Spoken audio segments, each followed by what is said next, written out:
Baik, terima kasih kepada panitia dan para hadirin.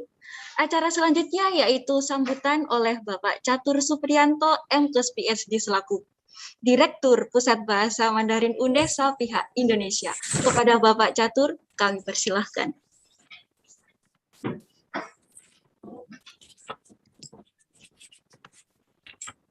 Yang terhormat Bapak Wakil Rektor Bidang Umum dan Keuangan, Bapak Suprapto, SPD MT. Yang terhormat pembicara pada hari ini, Ibu Dr. Tea Sairin, Ibu Dr. Karlini Van Hardi, The Honorable Professor Dong Chu, Vice Dean International Student Shanghai University of Sport China, Shanghai, The Honorable Dr. The Honorable Dr. Prawedi Arung Chang Batana, dan pada hadirin sekalian yang saya hormati. Assalamualaikum warahmatullahi wabarakatuh. Alhamdulillah, puji syukur kehadirat Allah Subhanahu wa Ta'ala. Pertama-tama, marilah kita panjatkan syukur kepada Tuhan Yang Maha Esa dan segala nikmat dan rahmat-Nya sehingga kita dapat menyelenggarakan acara webinar pada pagi hari ini. Selamat datang di webinar nasional bertemakan Pola Hidup Sehat di masa pandemi Covid-19. Confucius Institute Universitas Negeri Surabaya menyelenggarakan webinar ini dengan tujuan untuk membawa akademisi, praktisi, dan seluruh stakeholder untuk melihat berbagai praktik pengobatan tradisional kita, terutama dalam mengembangkan pola hidup sehat di masa pandemi dan post-pandemic era. Saat ini, studi ilmiah menunjukkan bahwa pengobatan tradisional Cina atau Tcm memainkan peran penting dalam pengobatan COVID-19. Lebih dari 85% pasien yang terinfeksi di Tiongkok telah diobati dengan Tcm. Pengobatan COVID-19 menunjukkan intervensi Tcm memiliki efek yang menguntungkan. Bahkan saat ini Tcm telah termasuk dalam perencanaan kurikulum program kedokteran klinis. Tema pola hidup sehat di masa pandemi COVID-19 ini dipilih karena Confucius Institute Indonesia memiliki misi utama dalam mengembangkan pendidikan dan keilmuan yang berkualitas, responsif, dan adaptif secara global. Dengan demikian, CI Indonesia akan tetap mampu menghadirkan informasi tren terbaru tentang keilmuan dan kebudayaan Cina yang bermanfaat bagi pengembangan kapasitas SDM secara global. Adalah sebuah kehormatan bagi kami semua atas kesediaan narasumber berkenan hadir, yaitu Ibu Dr. Tea Sairin, Ibu Dr. Karlini Van Hardi, The Honorable Prof. Dong Chu, dan The Honorable Dr. Prawedi Arung Cawatana yang sudah berkenan berbagi ilmu kepada kita semua. Saya ucapkan terima kasih kepada teman-teman yang membantu acara ini, sehingga acara ini telah terlaksana dengan lancar. Saya ucapkan terima kasih kepada sebenarnya kepada Bapak Rektor, Bapak Wakil Rektor, Pak Xiao, dan seluruh panitia yang terlibat sehingga acara ini bisa terselenggara dengan sukses. Sekali lagi saya ucapkan terima kasih kepada Bapak Ibu sekalian yang hadir pada pagi hari ini. Waalaikumsalam. Wassalamualaikum warahmatullahi wabarakatuh. Recording in progress. Waalaikumsalam warahmatullahi wabarakatuh. Baik, kepada Bapak Catur, terima kasih atas sambutannya. Selanjutnya yaitu sambutan oleh Bapak Dr. Xiao Renfei selaku Direktur Pusat Bahasa Mandarin UNESA pihak Tiongkok. Kepada Bapak Dr. Xiao Renfei, kami persilakan. 接下来有请肖老师发言。尊敬的肖老师，早上好，在吗？大家早上好，大家早上好。我现在在一边上课，然后一边参加这个活动啊，因为现在这个学期我的课比较多，尊敬的Suprapto Wakil Rektor 2，尊敬的这个张老师张教授，然后董教授上海的，还有这个还有一个 Dr. Briwadi 呀，Briwadi，谢谢你们来参加我们这个孔院的这个活动，然后在这个新院长就我们巴加杜的这个带领下，开展了几次非常不错的这个网上论坛的活动啊，我表示非常的赞赏和欣赏，因为孔院它不仅具有这个汉语教学的功能啊，我们除了汉语教学之外，还有开展文化交流，然后还有这个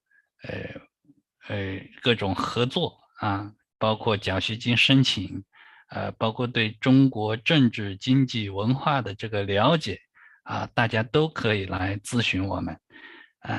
那么对于文化的交流，在今年的这个新冠疫情的这个环境下，这样的一个情况下，中医、武术、传统的一些方法，在抗疫中发挥了非常大的这样的作用，所以我觉得开展这样的论坛，开展这样的方法，开展这样的论坛或者这样的这个活动是非常有好处的，所以我对这个各位专家的来访，然后来分享你们的这个高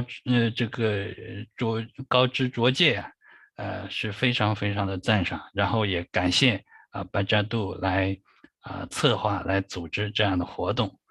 然后第二个我想说的就是希望这个活动能够取得圆满的成功。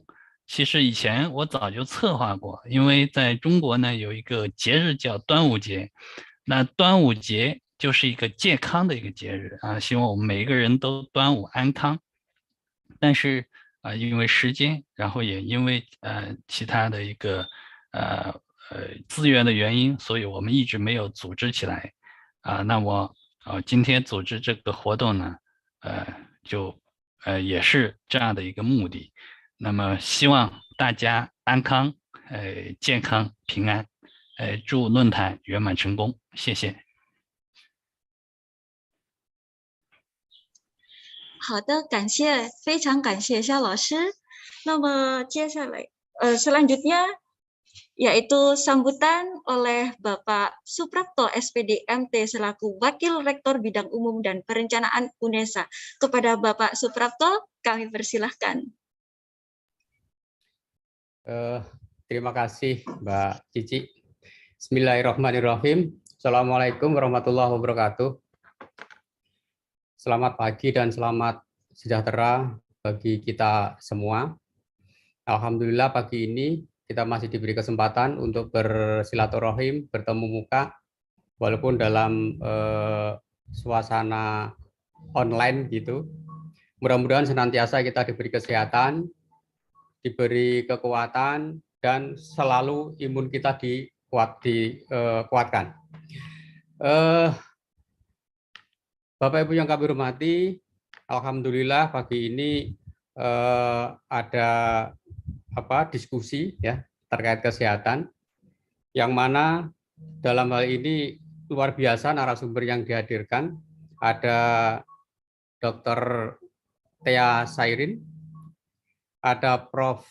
Dongsu, ada Dr. Prewaidi Aruncang Watana, dan yang luar biasa Pak Sau, yang selama ini kerjasamanya luar biasa. Ya, terima kasih banyak. Bapak Ibu yang kami hormati, memang kesehatan sangat penting ya, terutama masa pandemi ini.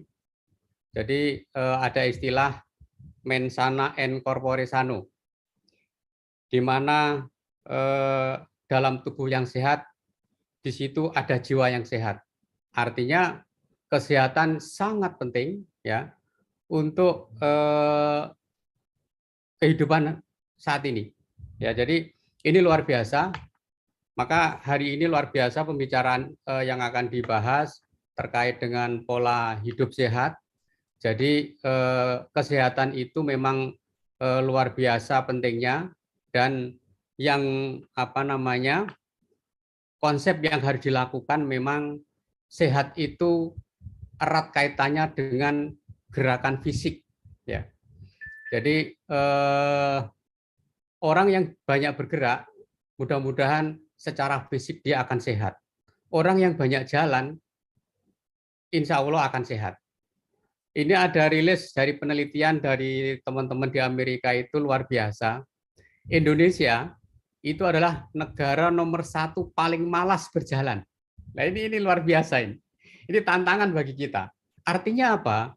Budaya berjalan ya itu masih belum terbiasa di Indonesia. Maka kalau kita cermati, memang boleh dikata usia orang-orang Indonesia itu tidak panjang. Ya, dulu beda. Dulu para orang-orang tua kami dulu, ya, alhamdulillahnya itu family, nenek moyang saya itu umurnya panjang semua, karena petani.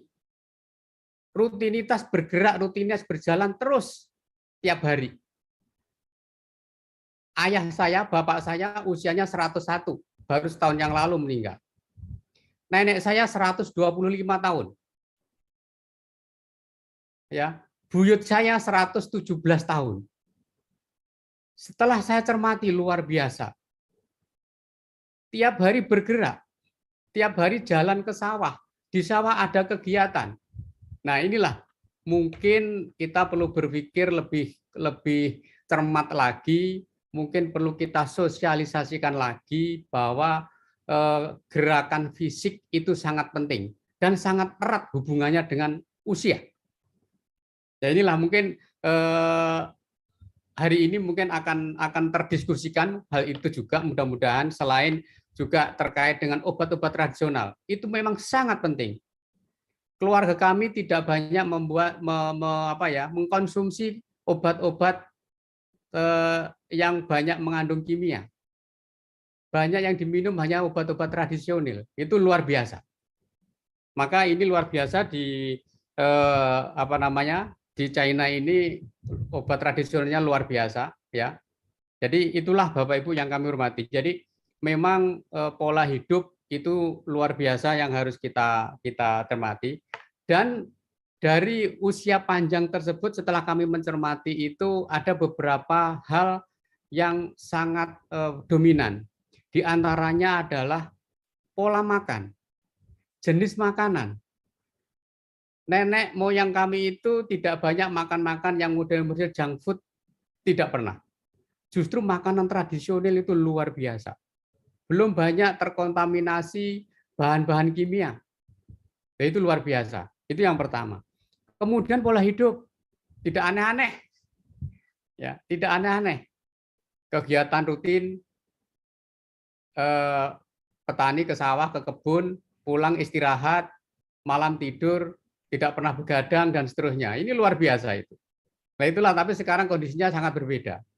Tapi sekali lagi mungkin ini perlu ada ada tantangan bagi kita bagaimana untuk memanage kegiatan-kegiatan dalam suasana yang seperti saat ini.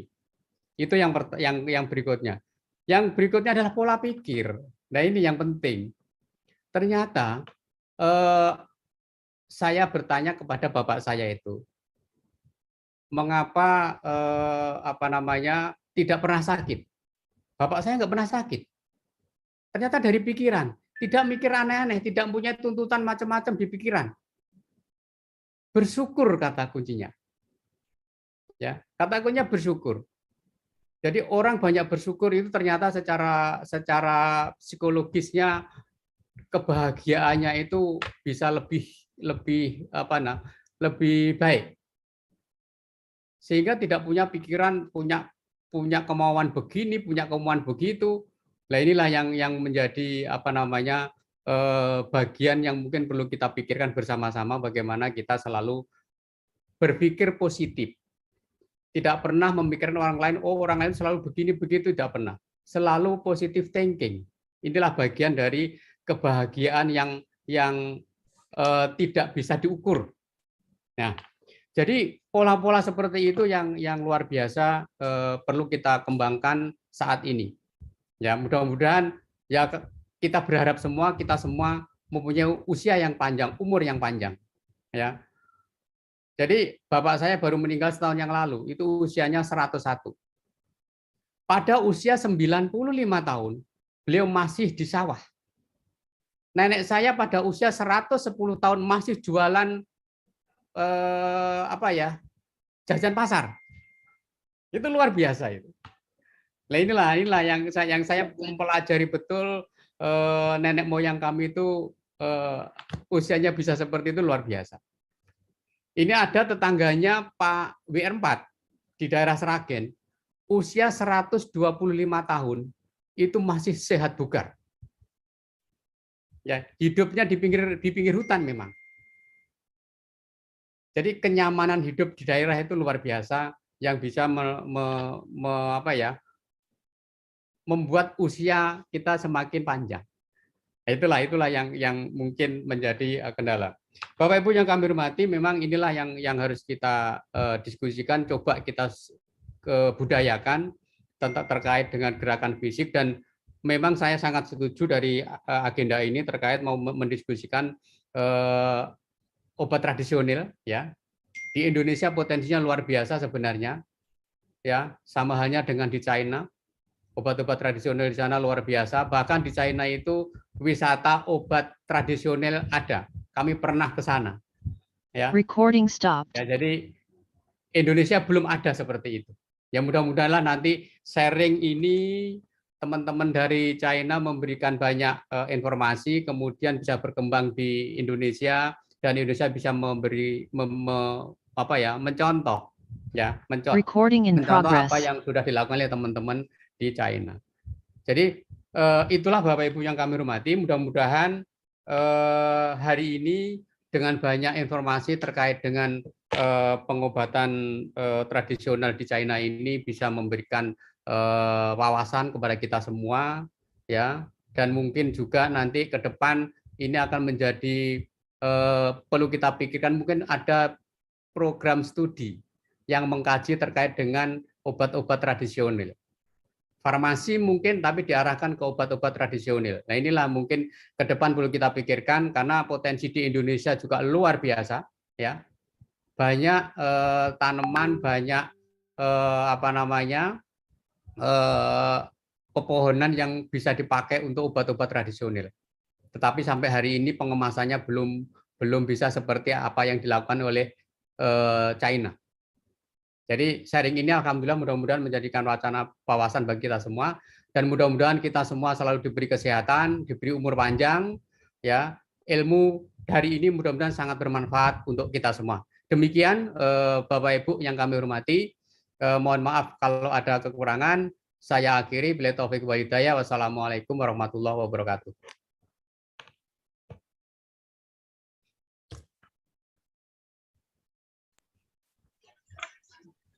Baik, Bapak Suprapto, terima kasih atas sambutannya.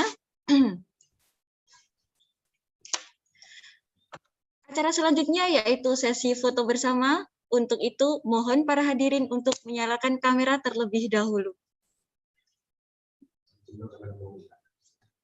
Oh, 请大家把摄像头开一下啊，我们要先拍下来。OK， 都准备好了吗？好 slide 1, 1, 2, 3.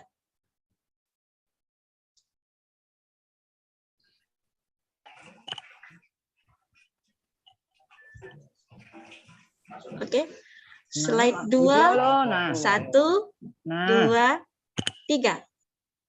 Nah, no kalang manan itu nah. Oke, slide 3, Kalay tampo lo, ano ka na. 1, 2, 3. Gimno? Oke, slide 4, Kaya ya. 1, 2, 3.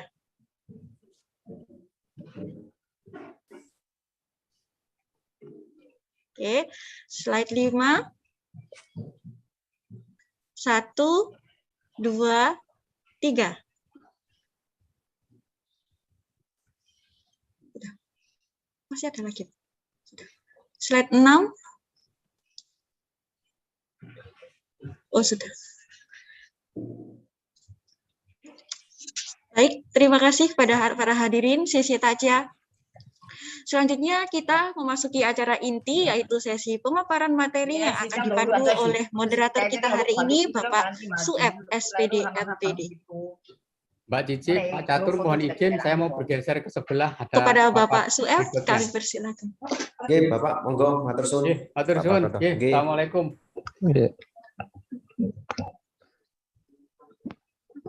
Oke, Bapak Ibu, terima kasih atas kesempatan yang telah diberikan untuk acara pada pagi hari ini. Tadi pertama kali saya dikatakan bahwa ini webinar nasional judulnya. Saya kok kurang setuju ini tampaknya. Harusnya ini webinar internasional. It's supposed to be international webinar because we can see some of our friends are coming from different countries. We have friends from Indonesia, friends from China, and also friends from Thailand and some other countries. Even the languages that we can talk in this forum, we can use Bahasa Indonesia, can use Chinese, even we can use the local language, Bahasa Surabaya. But the most important thing, Bapak Ibu, that there will be a very fruitful discussion, the exchange of culture and perspectives, especially in the area of health after the pandemic.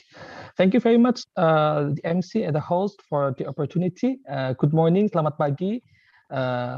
Welcome to the main session of today's webinar on healthy lifestyle after the pandemic, hosted by the Confucius Institute of Surabaya, State University of Surabaya. So my name is Sueb, so I'll be serving as the moderator for this live presentation by the speakers. Joining with us, Bapak Ibu, we have 3 speakers in the area of health. So they are very prominent and experts of traditional Chinese medicines. Really, we would like to thank you and welcome to Dr. Thea Saidin, PhD, and Dr. Jalini Van Hardy. Thank you very much for joining this morning. And also we have the second speaker, Professor Dong Zhu. Thank you very much for joining. And the third speaker, we have Dr. Praiwadi Arun Watana. And thank you very much, experts of the medical specialists in the traditional Chinese medicines. Bapak Ibu and ladies and gentlemen, before we begin our main sessions, I have a few housekeeping notes for the main sessions.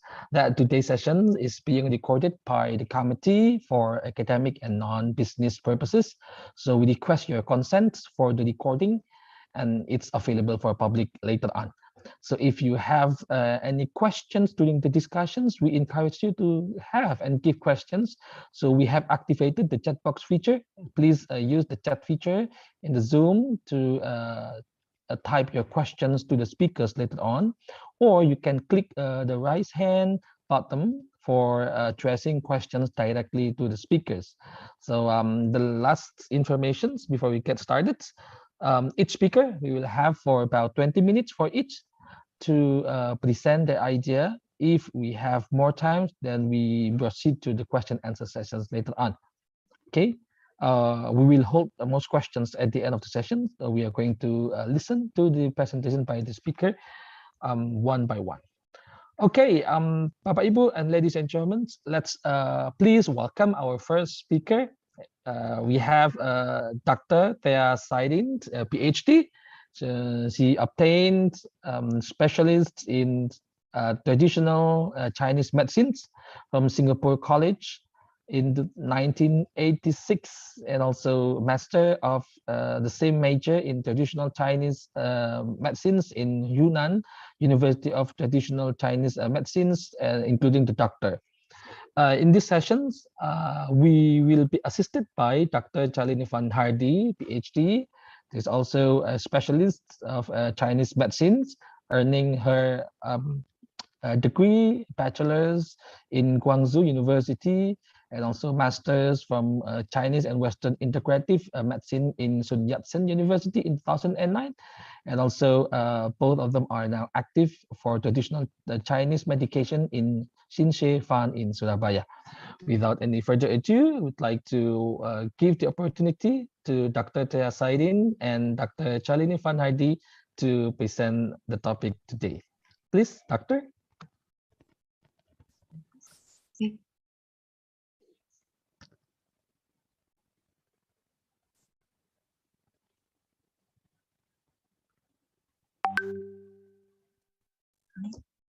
大家好，今天我们讲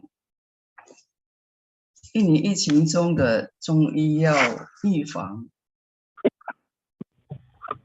2019年新冠疫情肆虐全球，这经2021年疫情尚未结束，人类成巨大灾难。据全球统计数据，截至2021年11月2日，全球累计确诊新冠肺炎病例超过 2.4 亿例，累计死亡病例超过500万例。Pandemi COVID telah melanda dunia. Dari tahun 2019 sampai sekarang masih belum selesai, membawa bencana bagi umat manusia. Menurut data statistik Worldometer, sampai pada tanggal 2 November 2021, tercatat telah mencapai lebih dari 240 juta kasus dan lebih dari 5 juta kematian di seluruh dunia. 美国是目前新冠疫情最严重的国家。根据全球统计数据，截至11月2日，美国累计确诊新冠肺炎病例超过4000多万例，累计死亡病例超过76万例。 Amerika Serikat adalah negara yang situasi pandemi COVID paling parah. Berdasarkan data statistik Worldometer, sampai pada tanggal 2 November 2021, tercatat telah mencapai lebih dari 46 juta kasus dan lebih dari 760 kematian di Amerika. 新冠疫情期间，印度尼西亚历经第一波和第二波的爆发。截至11月2日，印尼累计确诊新冠肺炎病例超过400多万例，累计死亡病例超过14万例。 Sejak penyebaran COVID di Indonesia melewati gelombang pertama dan kedua, sampai pada tanggal 2 November 2021, tercatat telah mencapai lebih dari 4 juta kasus dan lebih dari 140.000. 纵使的新增病例超过5万例，新增死亡病例超过2000例。 Saat pandemi paling parah, pernah mencapai 50.000 penambahan kasus baru per hari, dan kematian mencapai 2.000 kasus per hari.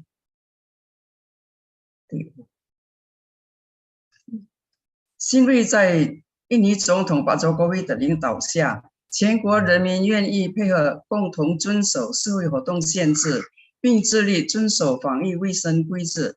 据印尼卫生部数据，印尼的疫情明显改善，新冠病例趋降， Syukurlah di bawah pimpinan Presiden Jokowi, seluruh rakyat Indonesia bekerja sama mentaati aturan PPKM dan disiplin menjalankan protokol kesehatan. Berdasarkan data dari Kementerian Kesehatan, pandemi COVID di Indonesia semakin membaik, penambahan kasus positif terus menurun.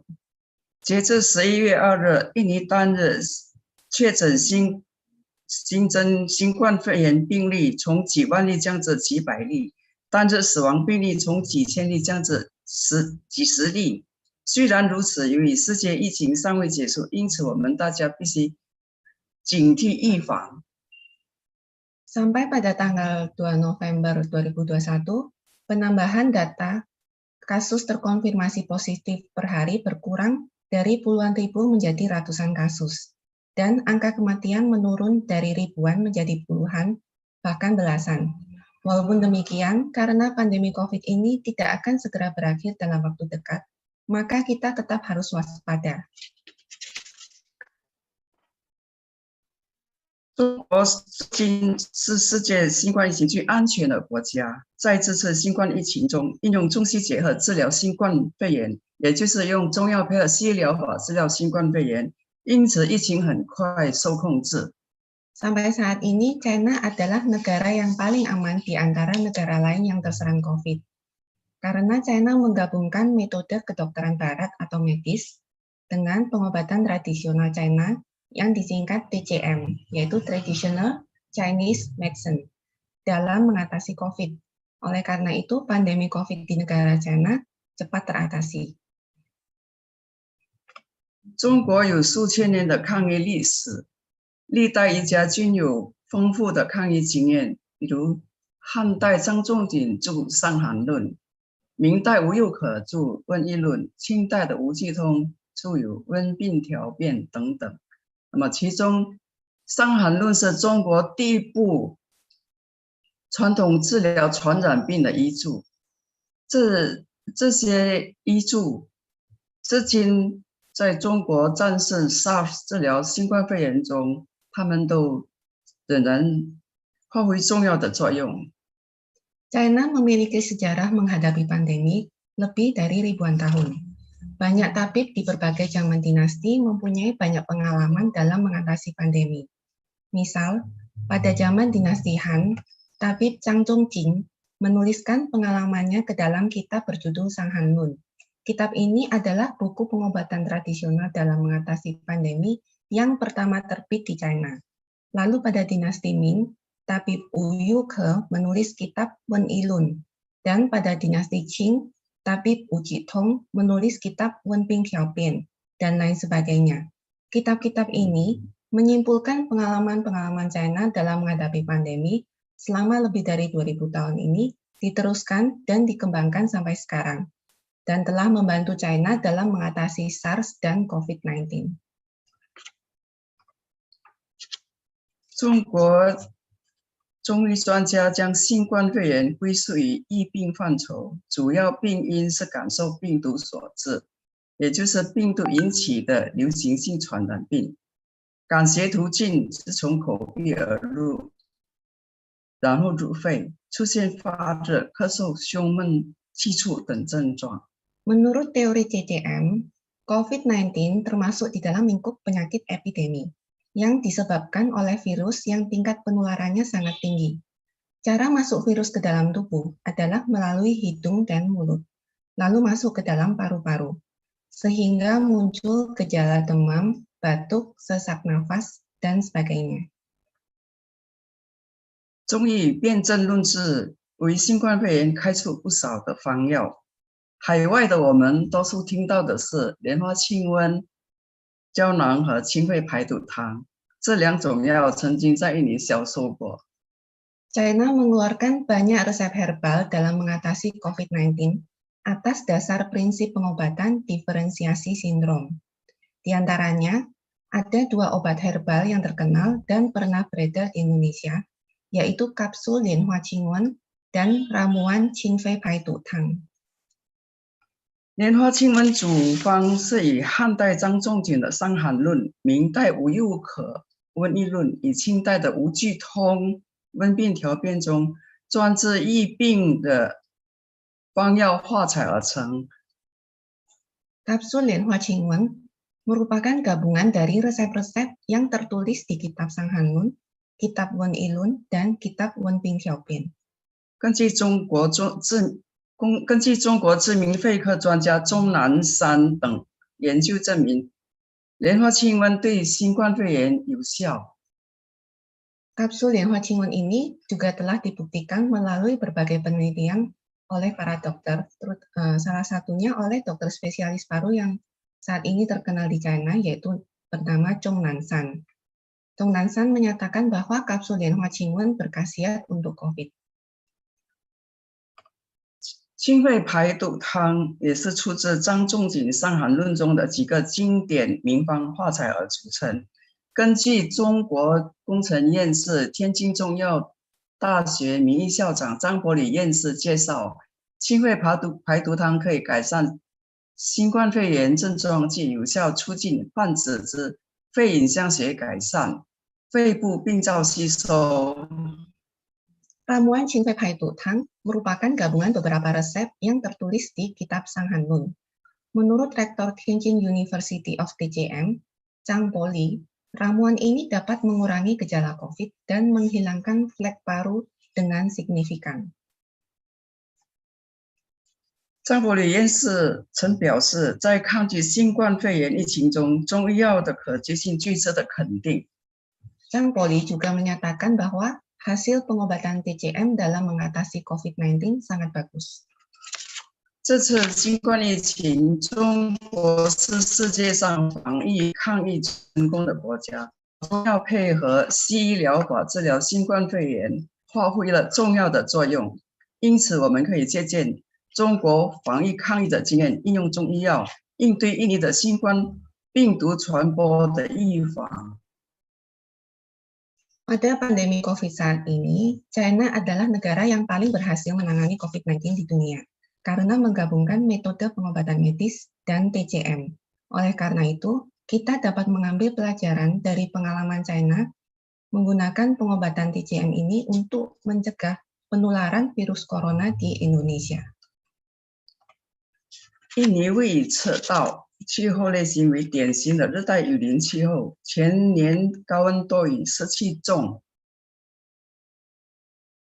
Indonesia merupakan negara yang terletak di garis khatulistiwa, sehingga memiliki iklim tropis, yaitu curah hujan, suhu, dan kelembapan yang tinggi sepanjang tahun.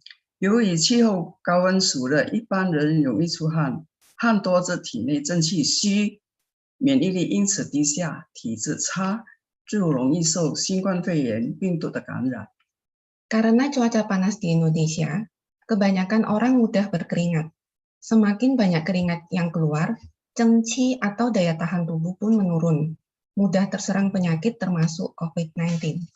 新冠疫情期间，印尼感染新冠肺炎患者的症状多数属是类型，表现于发热、头晕头痛、咳嗽、咽痛、味觉、嗅觉功能失调、身重肢体痛、腹满、胸闷、便秘或大便不畅、里气厚重、失态黄腻等症状。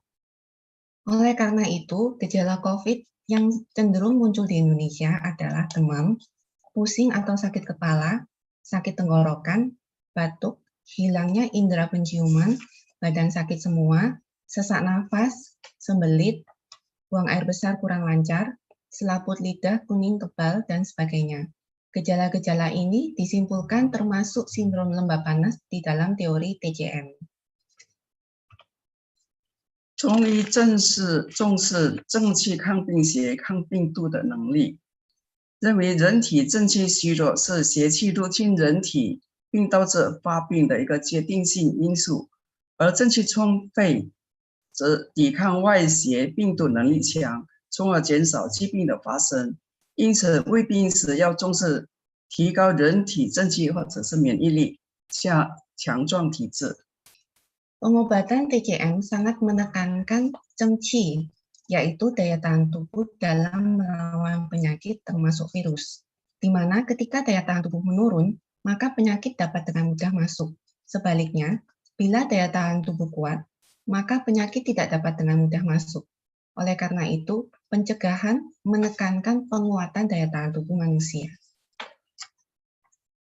当前疫情期间，日常生活中的应该注意饮食起居等调理，每天3餐营养，摄入均衡，少吃煎炸冷饮，多喝温水，注意劳逸结合，千万别太累。需要保证充足睡眠，不熬夜。每天必须运动健身至少20分钟，以增强体质。如此，人身体强健，才有足够的抗新冠肺炎病毒的能力，以保护健康。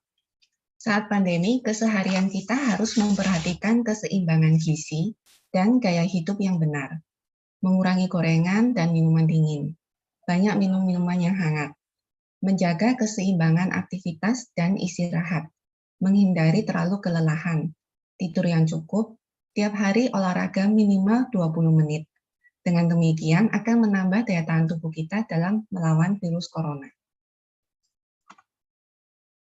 预防新冠肺炎可以内服具有益气不表、清暑解毒的方药，有助于机体防止体内病毒疫情的发展，尽量预防新冠肺炎重症的发生。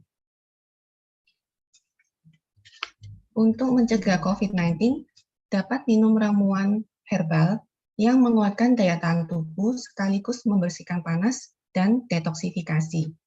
Berfungsi menghambat perkembangan virus yang sudah masuk ke dalam tubuh dan mencegah terjadinya gejala COVID yang berat. 一期解毒方式就是预防新冠肺炎的方，组成是由黄芪、黄蜂、白术、板蓝根、荷香、甘草。 Sebagai contoh, di bawah ini ramuan Ichi Jiedu Fang yang terdiri dari huangqi, baizu, fangfeng, panlanken, hoxiang, kancao menjadi satu bungkus. 服用的方法，每包药加入400 cc 清水，用中火煮纯100 cc。一天1包药，每包药煮2次，服2次。平时每隔1至2周服1包。 Cara meminumnya, tiap bungkus diberi air sebanyak 400 cc, lalu direbus hingga sisa air 100 cc. Diminum setelah makan, sehari 1 bungkus, 1 bungkus direbus 2 kali, jadi sehari minum 2 kali. Dapat diminum 1-2 minggu sekali 1 bungkus. 疫情期间，如接触了有或没有症状的新冠肺炎患者，自己觉得咽干，即可用盐水漱口3天，同时服用一期解毒方，1天1包，连服3天。 Bila ada kontak dengan penderita COVID atau OTG, lalu merasa tenggorokan kering, segera kumur air garam dan minum ramuan ini selama 3 hari berturut-turut, sehari 1 bungkus.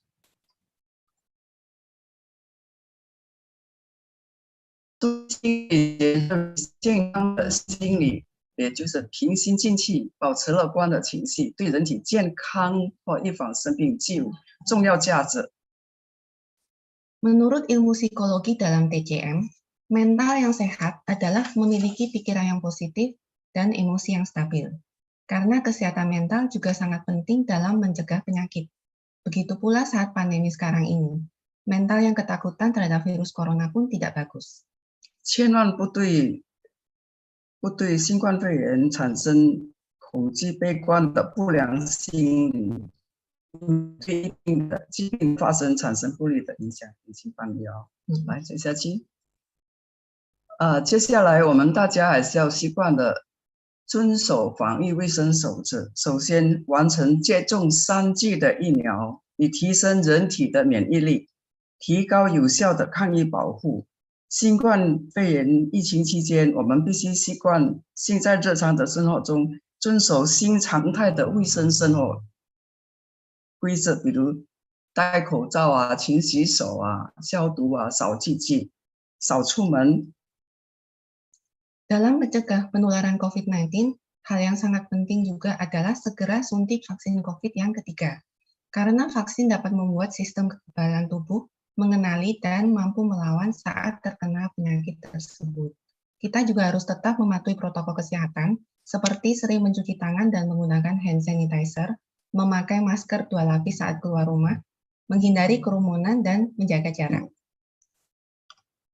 最后，希望我们一起努力，有信心战胜疫情。祝大家健康平安。 Mari kita bertekun bersama dalam menghadapi pandemi ini. Kita pasti dapat menang melawan COVID-19. Tetap waspada dan sehat selalu. Terima kasih. 谢谢。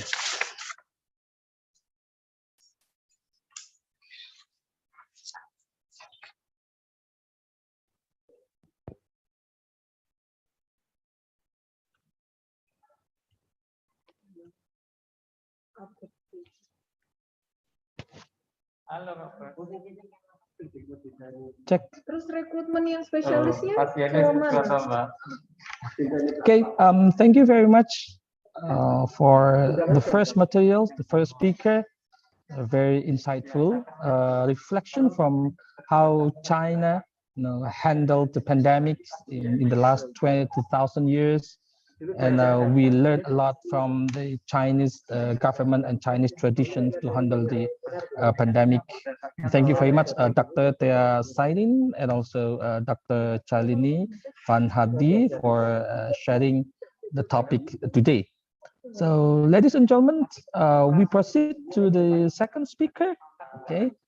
Remember again, if you have any questions, please you can write down your questions in the chat box, or later on you can click a raise hand button and we are going to spotlight you to address your questions directly. Okay. Okay, we will have the second speaker with Professor Dongzhu. Professor, are you okay? Hello. So thank you very much, Professor, for joining with us this morning.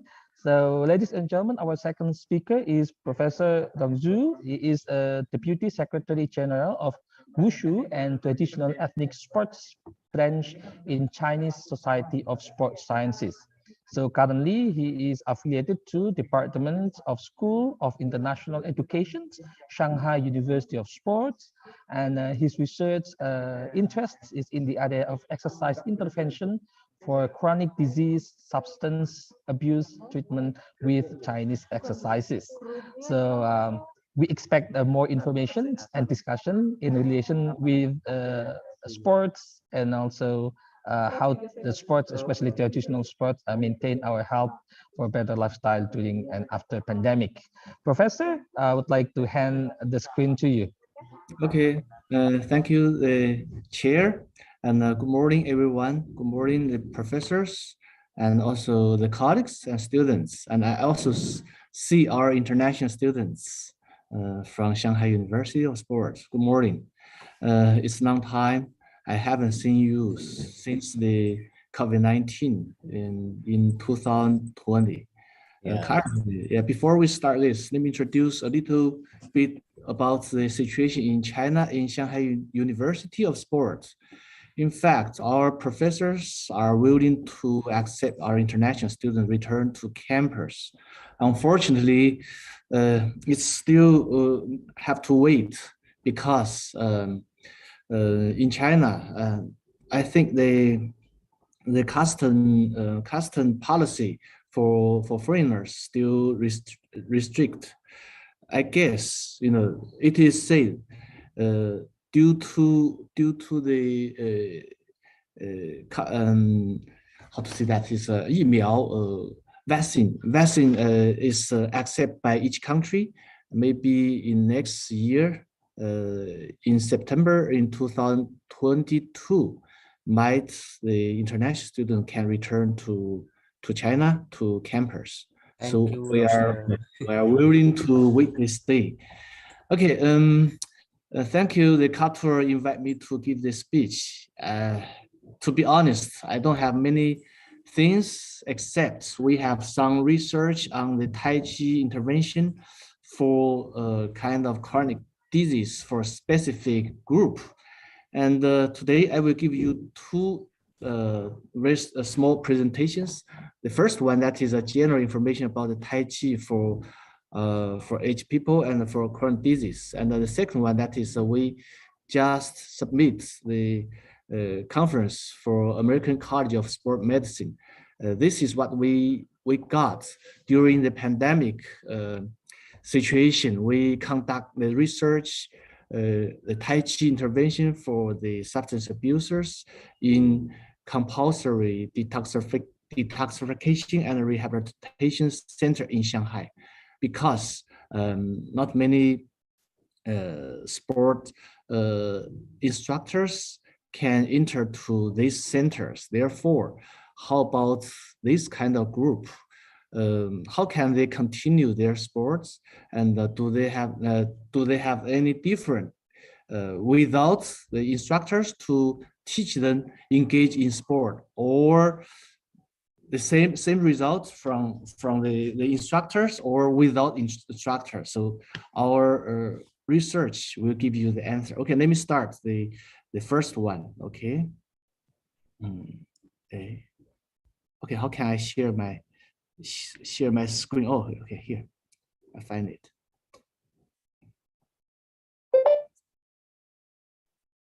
Okay, can you see that? Yeah, I guess you can see. Okay, during last year, it was very hard for our international students, and also it's very hard for other ministers to manage the campus, because it's high risk to let the students go around in Shanghai or go around the cities. Therefore, it's kind of break out during that time. During that time, students, they suffered the mental and physical problems. How could we do? And we provide kind of exercise for them. They play the football in our campus. So this is the one exercise that is I want to share with you. Cloud Tai Chi helps you keep fit at home. During last year, according to the requirements from the government, that is 待在家不出门, that stay at home and keep social distance. And the picture of on your left side, that is Zhong Nanshan. He's a professor, and he also is a doctor, very famous.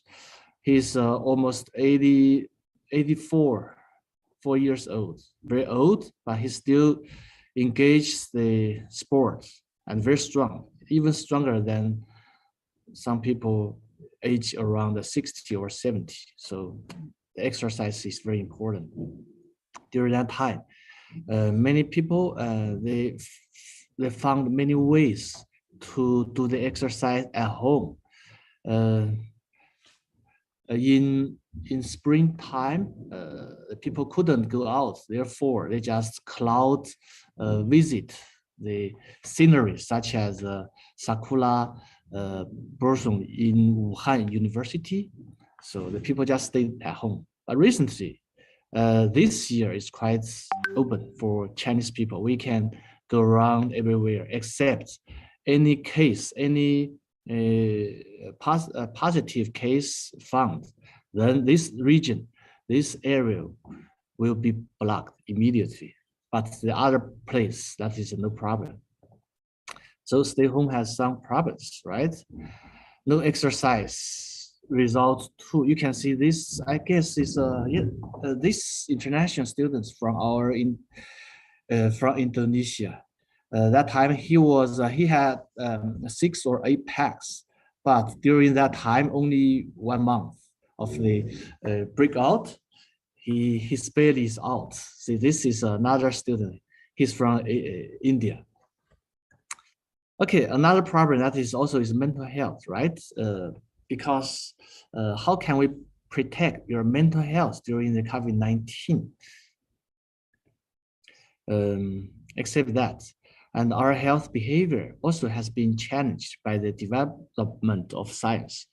In COVID-19, people were blocked at home, and they couldn't go out, but their life still could continue. How can they do? They just order the food. We have the fast deliver.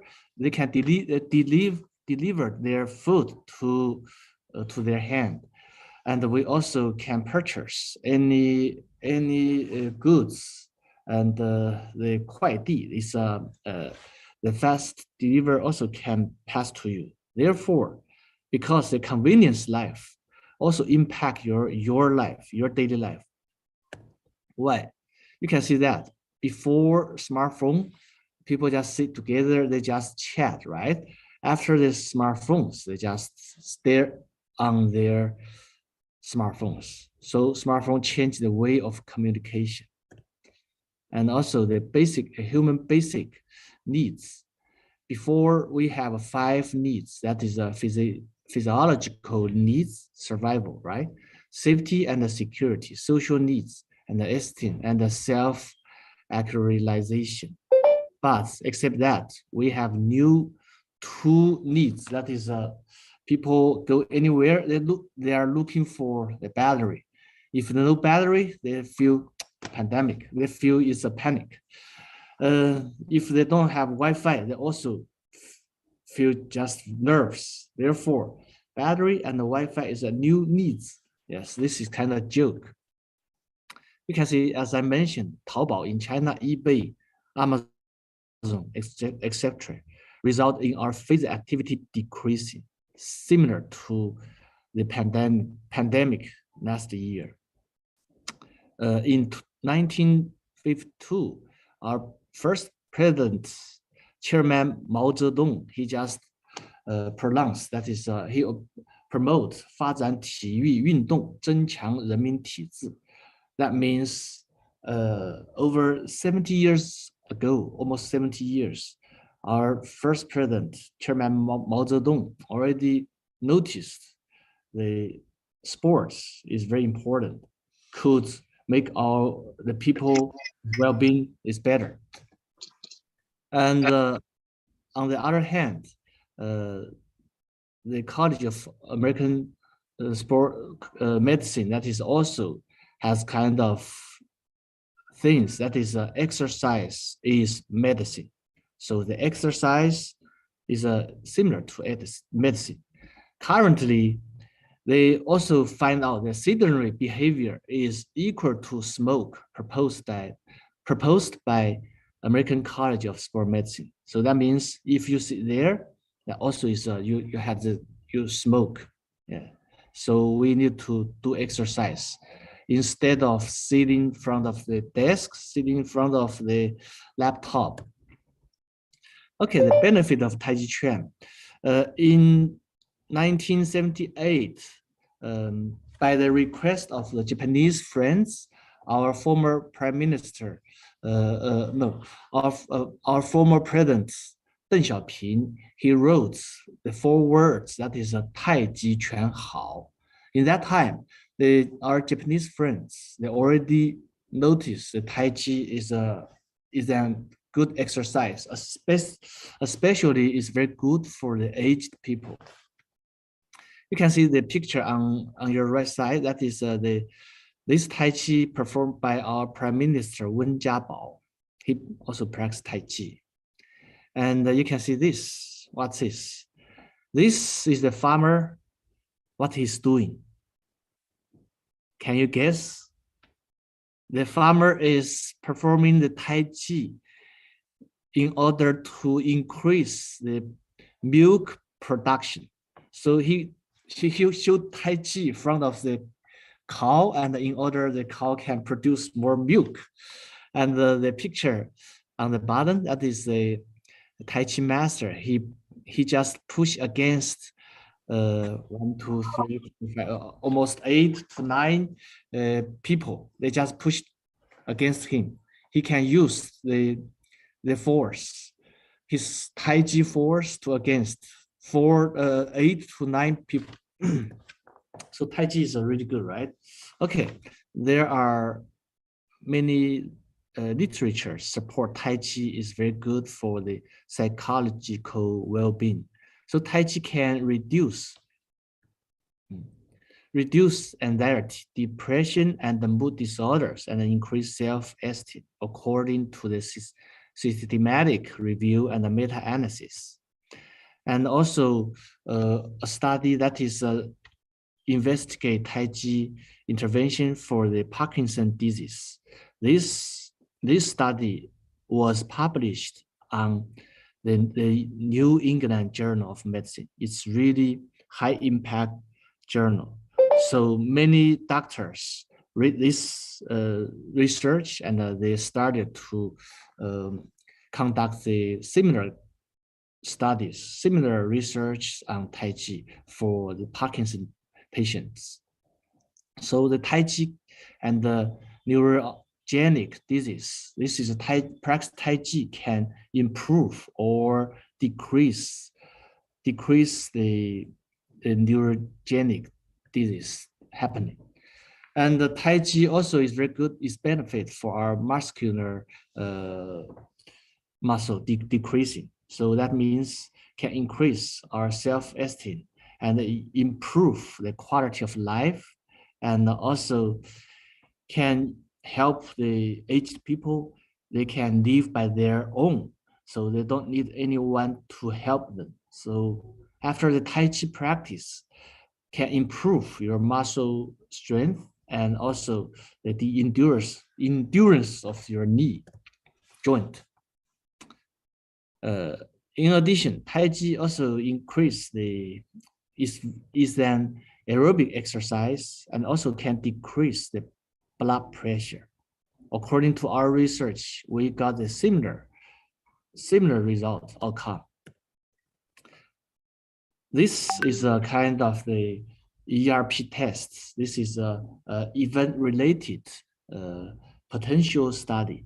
So this is we call it in Chinese, that is a 相关事件电位. That means you just give a specific stimuli on the specific region on your brain, and your brain in this region can react related reactions on this region in your brain. So the benefit endurance exercise and Tai Chi Tram for task switching aspects of executive function.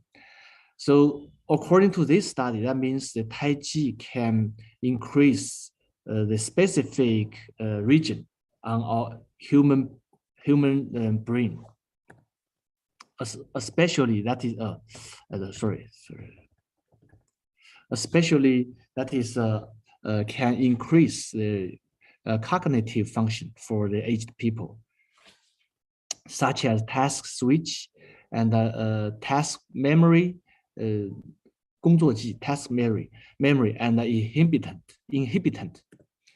Okay, this is another study that is a neuroinfrared spectrum. I show you, this is what we compared. So practice Tai Chi can help you to increase your frontal function. Wait.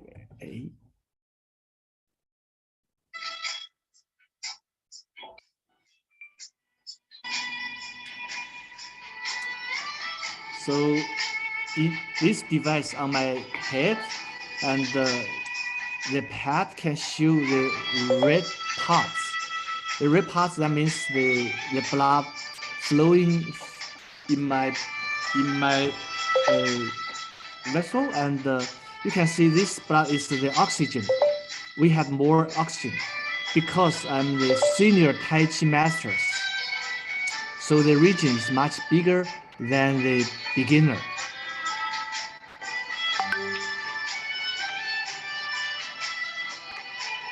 And this Tai Chi designed by myself in order to improve.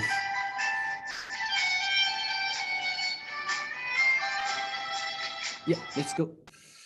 So this is the one study that showed you the Tai Chi can improve the frontal region of the brain, human brain. And this is also, you can see this is evidence from the electromyograph study.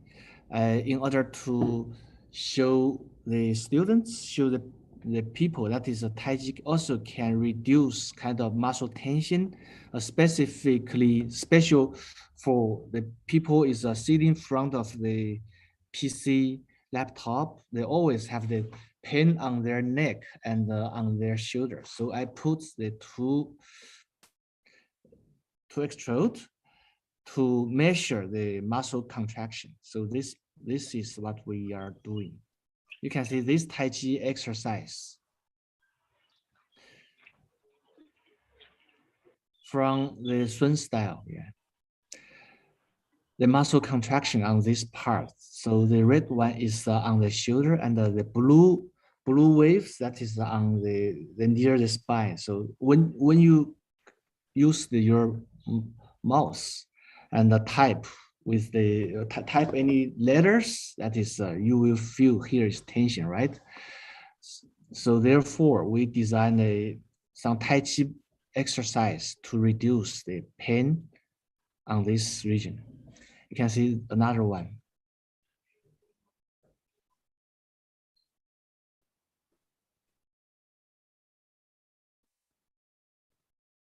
This is we call it office Tai Chi. So this Tai Chi is we don't need too much area. You just need to push your chair out, then you stand in front of the desk. You can practice Tai Chi. Comparing to the traditional Tai Chi, Tai Chi takes longer time, and each movement connects. Then the movement connect to next movement. If you forget any movement, then you cannot continue. So therefore, we just redesign the Tai Chi. Okay, this is another movement.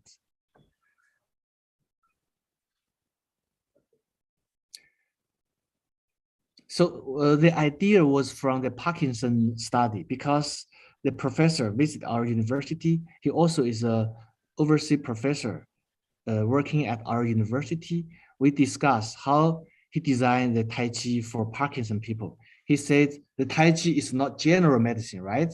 So according to the specific disease, then they design the specific movements to intervention on. Okay, this you can see this is there is a high wave, okay, spike on this. So what kind of Tai Chi? So just a moment, I showed you the Tai Chi we call Yang style. In fact, there are 5 major styles of Tai Chi. We call it Chen style, Yang style, Wu style, Sun style, and Wu style. 陈式太极拳、杨式太极拳、孙式太极拳、武式太极拳和吴式太极拳。Okay, here is the Tai Chi power releasing, discharging by Chen style.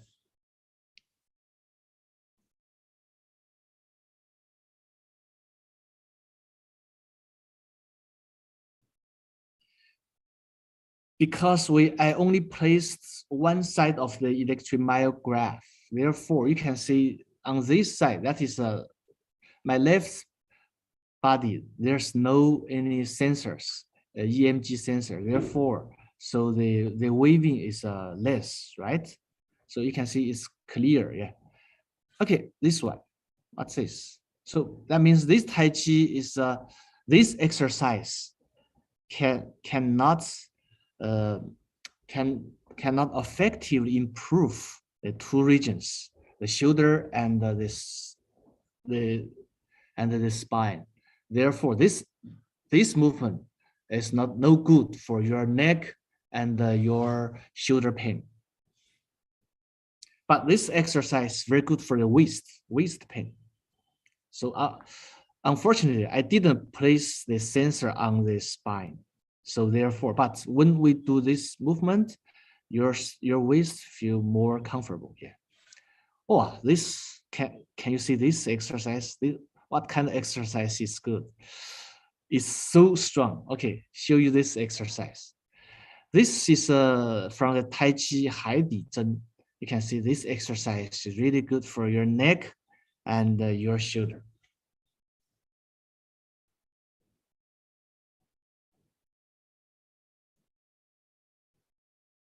Okay.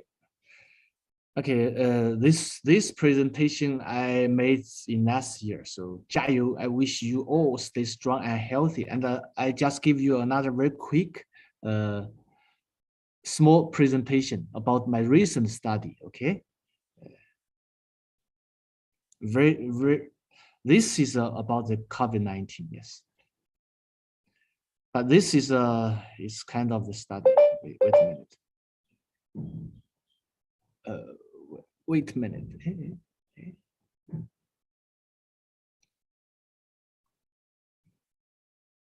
Give me a few seconds. Okay, here. Okay.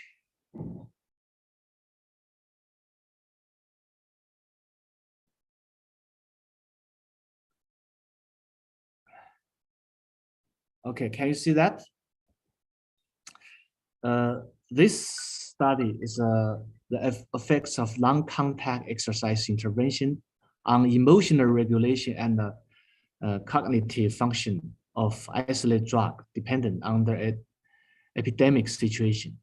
Actually,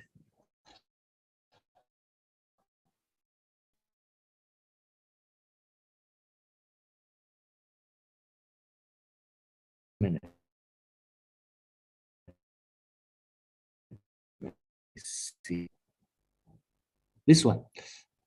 Let me share you this one. Yeah, this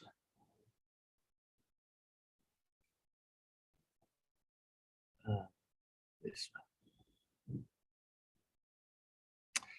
Okay, can you see that? Okay, this is a cognitive effect of online instruction exercise intervention on substance abuse during the COVID-19 pandemic. I just very quick show you the results. Because we used, this study aimed to compare substance abusers' emotional regulation and the function with online instruction in this compulsory detoxification and the rehabilitation centers in Shanghai. Okay, the results. The Tai Chi group showed decrease in their emotional regulation questionnaire score in the expression with a significant interaction. So that means in a word, our finding showed that the Tai Chi similar, the outcome is similar to the aerobic exercise, and in some outcomes even better than aerobic exercise. So online instruction exercise is that we just play the video to the substance abusers. So they don't have the instructors because the sport coach instructors cannot enter to the centers. Therefore, we provide the videos, they learn by themselves. And regarding the aerobic exercise, they also just do kind of the running on their cycling and on the running machine. And also they do kind of free weight. So therefore, the outcomes of their emotional outcomes similar, and even the Tai Chi in some part is better. So these outcomes implicate that is for some situation, for example, aged people, they cannot go to the sports center to get trained. We can use this kind of method, and also for kind of breakout situation in pandemic, right? We also can design the sport exercise and provide them and they learn via online or send them by email. Okay, they learn the exercise and we just record and connect their feedbacks. This kind of situation still can get the benefits from the exercise, because this study is a one. We had 3 groups. The control group, they didn't do anything. They just kind of do the daily activity. So through our study, so the results showed Tai Chi and aerobic exercise had a similar outcomes for their emotional and also for their cognitive function. The moreover, Tai Chi, it seems the outcome showed had more benefit for the kind of the happiness. Why? Because Tai Chi is a group exercise. So they can get the social support from the group exercise, just like the Dama dance in China. Do you know the Dama dance? 广场舞, square dance. So the aged people, they also just dance together. Why? Because they can share their emotion. So this is a kind of the implication during the pandemic. And we need to do the exercise, and also maybe can, if it's possible, also can stay in group to kind of the Tai Chi or something else. So can get the social support. Okay, this is what I want to share with you. I wish you can have some idea from my presentation. Thank you.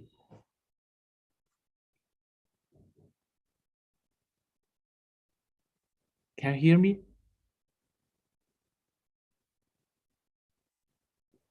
Hello. 谢谢老师。 Okay. Yes.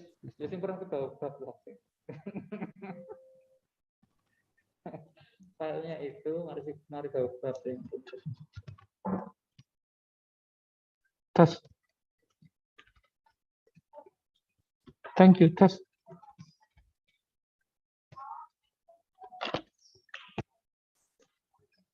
Thank you, Professor. Okay, thank you, Professor. So, so it's really interesting to observe that actually traditional sports, Tai Chi and other sports branches in China are very vital for the pandemic. Especially, it's really becoming the instrumental factor for survival, especially to maintain the metabolism, the immune system of our body. Even that you saw some graphics that actually the movement affects significantly to the condition of our body. So that's really surprising, because this is really related and closely related and relevant with the remarks by the vice rector that actually our older generation were quite active, so that's why they're healthier than us. Okay, so they have a longer lifespan. So thank you very much for Professor for the insights and presentations. So Bapak Ibu, ladies and gentlemen, if you have any questions for the second speaker, talking about the sports in relation with the pandemic, so you can write down your question in the chat, or later on you can raise your hand, and we'd like to invite you to address your questions directly to the speaker. Thank you very much, Professor, for the presentations. Ladies and gentlemen, we proceed to the third speaker this morning. So we have Dr. Praywadi Aruncangwatana. So Doctor, are you with us this morning? Okay, so thank you, Doctor, for joining us this morning. So we have Dr. Aruncangwatana is a medical specialist on traditional Chinese medicine. She's gaining her bachelor School of Integrative Medicine from Mai Fa Luang University in Thailand. So her specialist is in the area of acupuncture and also other traditional Chinese medicines. She attended acupuncture course in China, Beijing International Acupuncture Training Center. So without any further ado, would like to welcome Dr. Praywadi Aruncangwatana. Doctor, please, I would like to give the screen to you. Okay. Good morning, everybody. Have you heard my voice? Yes, Is Doctor. this okay? Yeah. So okay. It's audible, please. Okay. Selamat pagi. Okay. And today I would like to talk about the efficacy of traditional Chinese medicine on COVID-19. So, okay.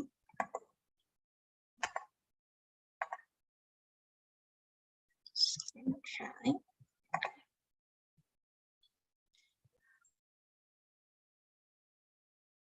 Okay. First, we will talk about introduction of traditional Chinese medicine, and the second is about COVID-19, and the third is the role of Chinese medicine in treating and preventing COVID-19. Is this the basic? Okay. Okay, the first, we will introduce about traditional Chinese medicine. So if you talk about TCM, what do you think? You will think about herbal, acupuncture, masturbation, and cupping therapy, right?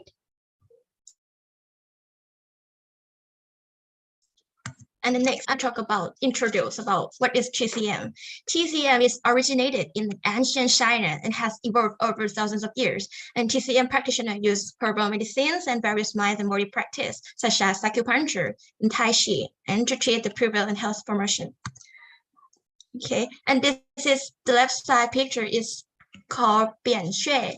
Bian Xue is the ancestor of traditional Chinese medicine, which he is the first true physician in China that developed Tcm with several other notable achievements, such as he invented the 4 diagnosis methods like looking, listening, and inquiring and taking a pulse, or something like that. The next. Okay. The ancient beliefs on which Tcm is based include the following. It's like the first is the human body is a miniature version of the larger surrounding universe. And the second is harmony between 2 opposing yet complementary forces called yin and yang that supports health and disease results from the imbalance between the forces. And the third is 5 elements. 5 elements is including fire, earth, wood, metal, and water that symbolically represents our phenomena, including the stage of human life and explaining the functioning of the body. And the fourth is qi. Qi, what is qi? Qi is a vital energy that flows through the body, performs multiple functions in maintaining health. And Tcm consists of 3 parts. The first part is theory that includes yin and yang, 5 elements, etc. The second is treatment. Treatment we will provide the herbalism, like Chinese herbalism and acupuncture, motivation, cupping, and trina therapy. And the third is prevention. Prevention we consist of acupressure that I will focus on this point because the final slide I will talk about acupressure for boosting your immunity, and qigong, tai chi, meditation, and massage also. Right here. So, do you know acupuncture before? Okay. Acupuncture is a family of procedures involving the stimulation of specific organs in the body that's using a variety of technique. And the acupuncture technique that has been most often studied scientifically involves penetrating the skin with a thin, solid, and metal needles that are manipulated by the hands or electrical stimulation. And acupuncture patients usually feel little or no pain anymore. So next is cupping therapy. The cupping therapy is a form of Tcm in which cups are placed on the skin to create suction. The cups can be made of a variety of material, including glass, bamboo, earthenware, and the suction of the cups mobilizes blood flow to promote the healing of broad range of medical ailments. Next is moxibustion. So moxibustion is a traditional Chinese medicine technique that involves the burning mugwort, a small spongy herb, and to facilitate healing. The purpose of this moxibustion is to strengthen the blood and improve qi flow, and traditionally used to treat colds, specifically for patients suffering from cold or stagnant constitution. It should not be used to anyone who diagnoses too much heat. And the next is China herbal medica. The Chinese material medica can describe thousands of medical substances, primarily plants, but also some mineral and animal products. It's different parts of such as leaf, roots, stems, flower, and seeds are used. In Tcm, herbs are often combined in formula and given it as tea or capsules and liquid extract, granules, or powder. The next is trina. Trina, also called Chinese massage or Chinese manipulation, used with light to motion to loosen joint and nourish muscle, brings awareness back to person's body, making its first step in the healing process. And it can stimulate the flow of qi and blood and bloody fluid. It can be also to treat pain and stress or digestion problem. And the next is qigong. Like Dr. Chuda said before,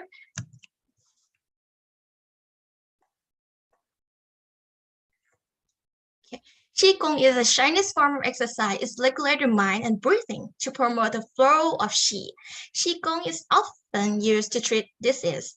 It can divide by two stages: external Qigong and internal Qigong. External is performed by the person who is a Qigong master, and internal Qigong you can practice by yourself. And the next is Tai Chi. Tai Chi is essentially all mind and body practice. It involves gentle dance-like movement with mental focus, breathing, and relaxation. And the next is COVID-19. That is very popular in this year. COVID-19 has rapidly spread throughout the world since December 19, 2019, and it was declared as a pandemic by WHO on 11 March 2020. COVID-19 is caused by severe acute respiratory syndrome, as you know that, like SARS-CoV-2, and which induce inflammation and infiltration in lung and can lead to systematic inflammatory cytokine storm. And COVID positive patients have like common flu-like symptoms. It's like have fever, dry cough, sore throat, malaria, fatigue, shortness of breath, nasal congestion, headache, chills, diarrhea, nausea, and vomiting. And while the majority of patients infected with COVID-19 suffer from mild flu-like symptoms that commonly resolve within a few days up to a couple of weeks, but particularly those with have a chronic cardiovascular conditions like type 2 diabetes, chronic respiratory disease, cancer, and people above 60 years of age are at risk of the more severe disease causing even death and progressive of moderate to severe COVID-19 symptoms, including worsening pneumonia that may lead to acute respiratory distress syndrome and respiratory failure. And some moreover is additional complications include like sepsis, acute kidney injury, acidosis, and risks of secondary infection. So the third, I would like to talk about traditional Chinese medicine for coronavirus. So what is the role of traditional Chinese medicine in COVID-19? So with thousands of years history of development, Chinese medicine has acquired abundant clinical experiences and efficacy in the prevention and treatment of epidemics and endemic disease. In TCM, we call the COVID-19 as like a plague, which is caused by evil Qi. The characteristic of evil Qi is include cold, dampness, toxin, and according to TCM theory, Wuhan as a center of the epidemic is a city and it have many lakes and river as well, and that have a high humidity. The climate of Wuhan suggests that it have relationship with dampness and patients with diagnosis in COVID-19 often have GI symptoms like gastrointestinal symptoms such as nausea, vomiting, abdominal distension, and diarrhea also that relate into the dampness.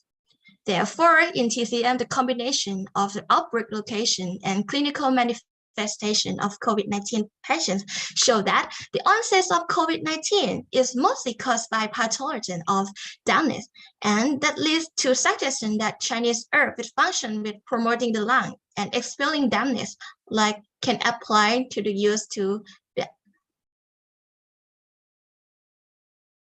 against COVID-19 as well. So in Tcm Principle Patterns, it can divide the COVID-19 into the 4 stages. The first is prevention, the second is early, third is late, and the fourth is recovery. This is according to Kapodas and Schubach in Traditional Chinese Medicine Journal. And the prevention stage is like the common clinical symptoms like healthy or asymptomatic, like you don't have any effect, and the TCM will treatment the principle of support normal Qi and support the organs. So I will talk to you later what about how to prevention COVID-19 in TCM. And the second is early stage. We will have mild symptoms like sore throat, cough, fever, headache, myalgia, nausea, and vomiting, or something like you have flu or common cold. And the pattern of diagnosis in TCM is caused by wind cold and wind heat, intermittent of cold and heat also. And the treatment is like you have to release the exiliar and clear here the spell dampness. And the last stage is you have the worsening pneumonia or worsening laboratory and radiographic findings. So the pattern of diagnosis is like down here obstructing lung and internal blockage of epidemic toxin and closed interior in the abandoned exterior. And treatment, we can eliminate damp heat, reduce toxic stagnation, and rescue the exterior. And the fourth stage is recovery. Recovery is the sequence of symptoms like you have Qi and Yin deficiency and deficiency of lung and spleen also. So we will provide the supplement and heat the lungs and restore fluid and support lung and spleen also. So in TCM theory, you can see that lung will affect to the large intestine and it can affect to liver and stomach also. Okay. Have you ever wondered about if you have COVID-19, why you have diarrhea or you have nausea or vomiting about GI symptom? Because lung and intestine have exterior and interior relationship. So it can cause directly into large intestine. So if you got COVID-19, you have cough, you have like flu or common cold symptom. Moreover, you will have diarrhea or nausea and vomiting also. And this is 心肺排毒 decoction. That Dr. Pierre Sarien, the first lecturer that's talking before. Okay. Three traditional Chinese medicine formulas have been approved to be listed for sale. The medicines are produced by the Institute of Basic Research in Clinical Medicine from the China Academy of Chinese Medical Sciences. It targets the lungs. Also, by Guangzhou Yifan Pharmacy. It releases what Chinese medicine calls dampness. And by the Wuchan Pharmacy. It also targets the lungs. Medical experts say the medicines were proven to be effective during the coronavirus outbreak in Wuhan. They say these three medicines offer more treatment options. Three traditions are Okay, next step we will focus on the early stage of COVID-19.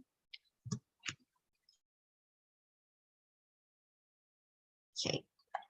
According to the recent clinical treatment and efficacy observation of TCM on February 2020, the General Office of National Health Committee, and they recommend that lung cleansing detoxifying decoction like 心肺排毒 decoction, which include of Efrida, 炙甘草, almond gypsum, 桂枝之下, 竹苓, 白术之苓, bupleurum, scutellania, baccalaureate, pinealia, ginger, aster, winter flower, shoot dry, aster, yam, and coriander fruit, tangerine pear, and eculagia.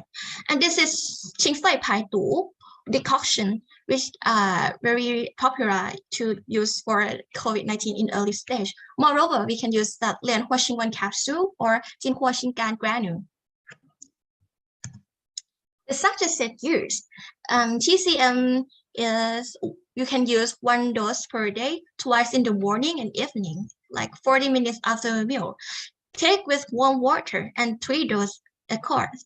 So if conditions permit, the patient can take a half a bowl or live soup each time after taking the medicine and can take up 1 bowl if the patient has dry tongue, if your deficiency is in the bodily fluid like yin qu zheng.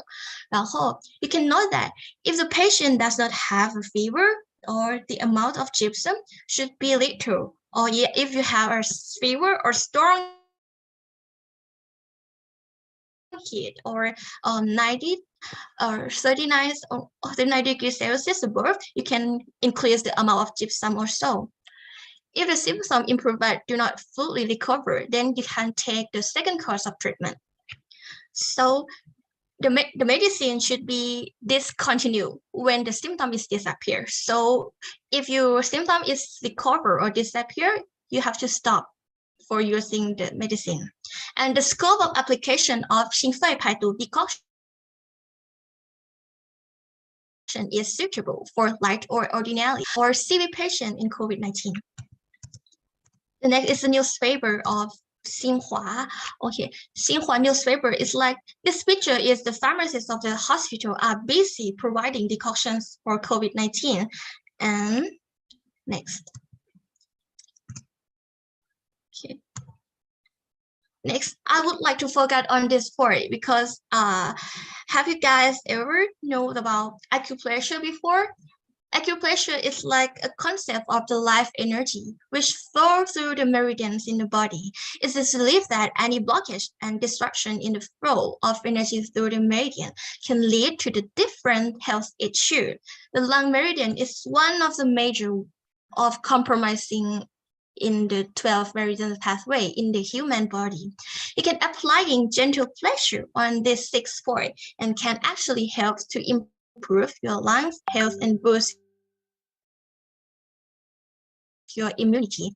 Here is the 6 acupressure points that you should gentle, you should place regularly.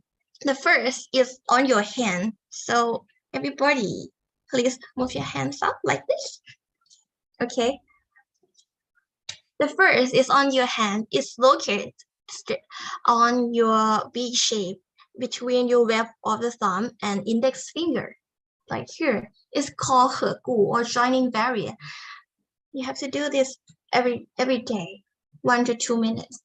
This point can release the exhalia and to treat wind condition like cold and flu symptoms like fever, chills, running nose, congestion, headache, sore, dizziness. And this can boost the body defense against recurrence also. It's like a powerful anti-inflammatory point and can relieve pain and move qi. And this is also known as its calming and energetic effect. Right here. Okay. Okay. The second is 裂穴. 裂穴 is on the lung 7,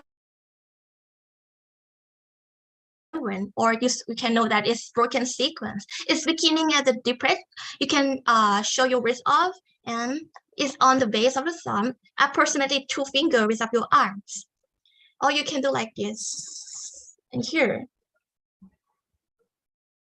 Okay, this point can strengthen the lung to push out pathology and traditionally used for early symptoms of cold, flu like fever, chills, and sore throat, but also booster the body resistance against seasonal bugs and viruses. You can treat grief and sadness also, which can weaken the lungs. Because grief and sadness is affect to the lung. Right here. Okay. The next is on the crease. Okay, it is called 虚实. 虚实 is on large intestine 11. The large intestine 11 is located at the end of the crease from when you bend your arm. Can you bend your arm right here? Bend your arm here. Okay. Okay, and this is the outside end of the crease. The point is usually tender on most people. Use the image. Okay, it here. You can saw. Okay, you can saw the elbow, and here, and this is between. Okay, this point can tonify the immune system and is effective in treating cold and flu and heat in the body, such as fever and sore throat. The next is on the legs. It's called 主三里 or legs 3 miles. Have you known about this before? 主三里. Okay. You seen?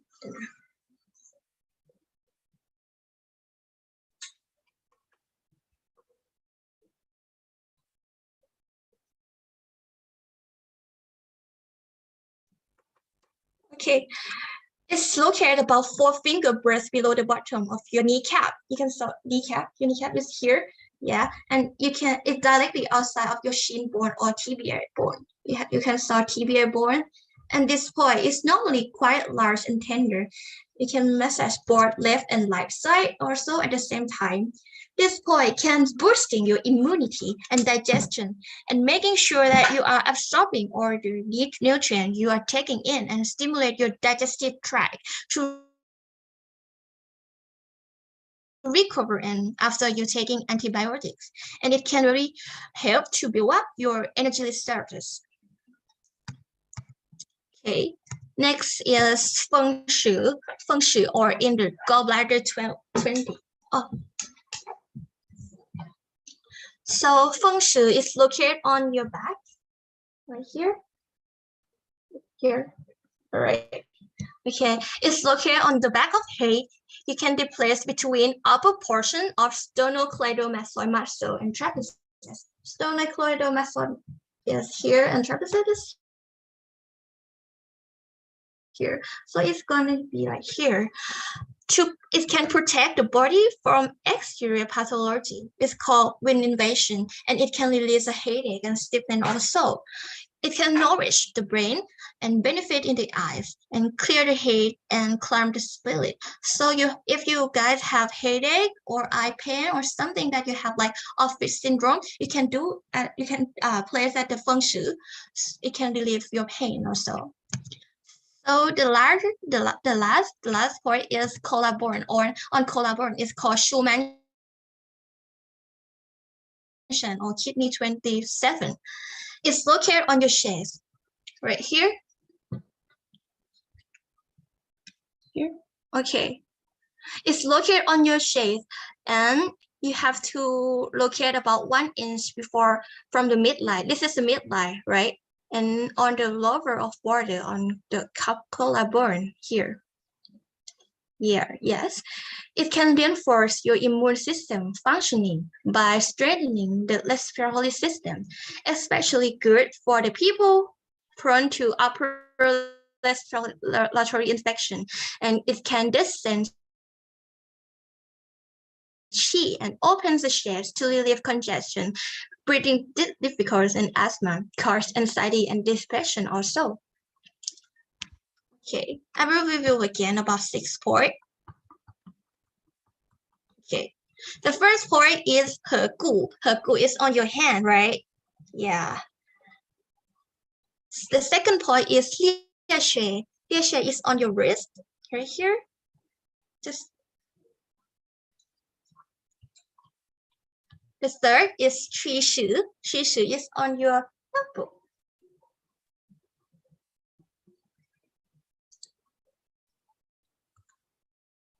Okay. The fourth is on your legs is Zhu San Li. Zhu San Li is on your leg, like I said before.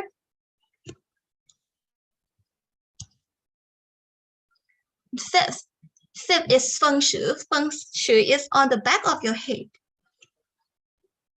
Right here.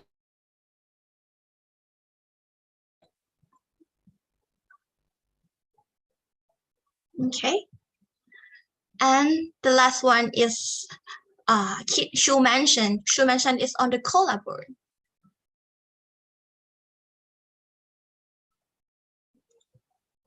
Okay. Next, how to apply the pressure. Apply gentle pressure on this point for 1 to 2 minutes daily, twice or thrice. Hold the pressure points with your fingertips for 4 to 5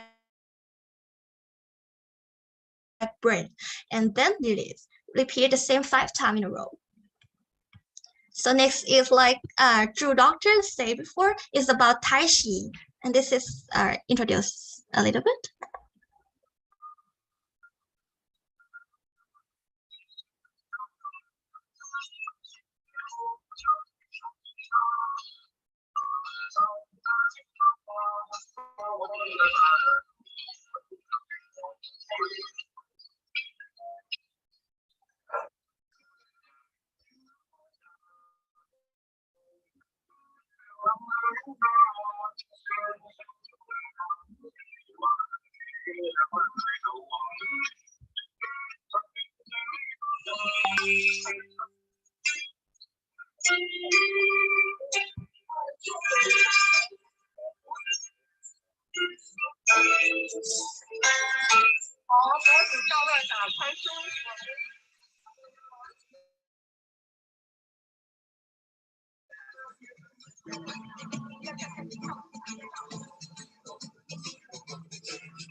Okay, so the Chinese star exercise Tai Chi or Patonjin is popular among patients during the novel coronavirus outbreak and have been recommended by the medical expert to ordinary people to improve the physical strength.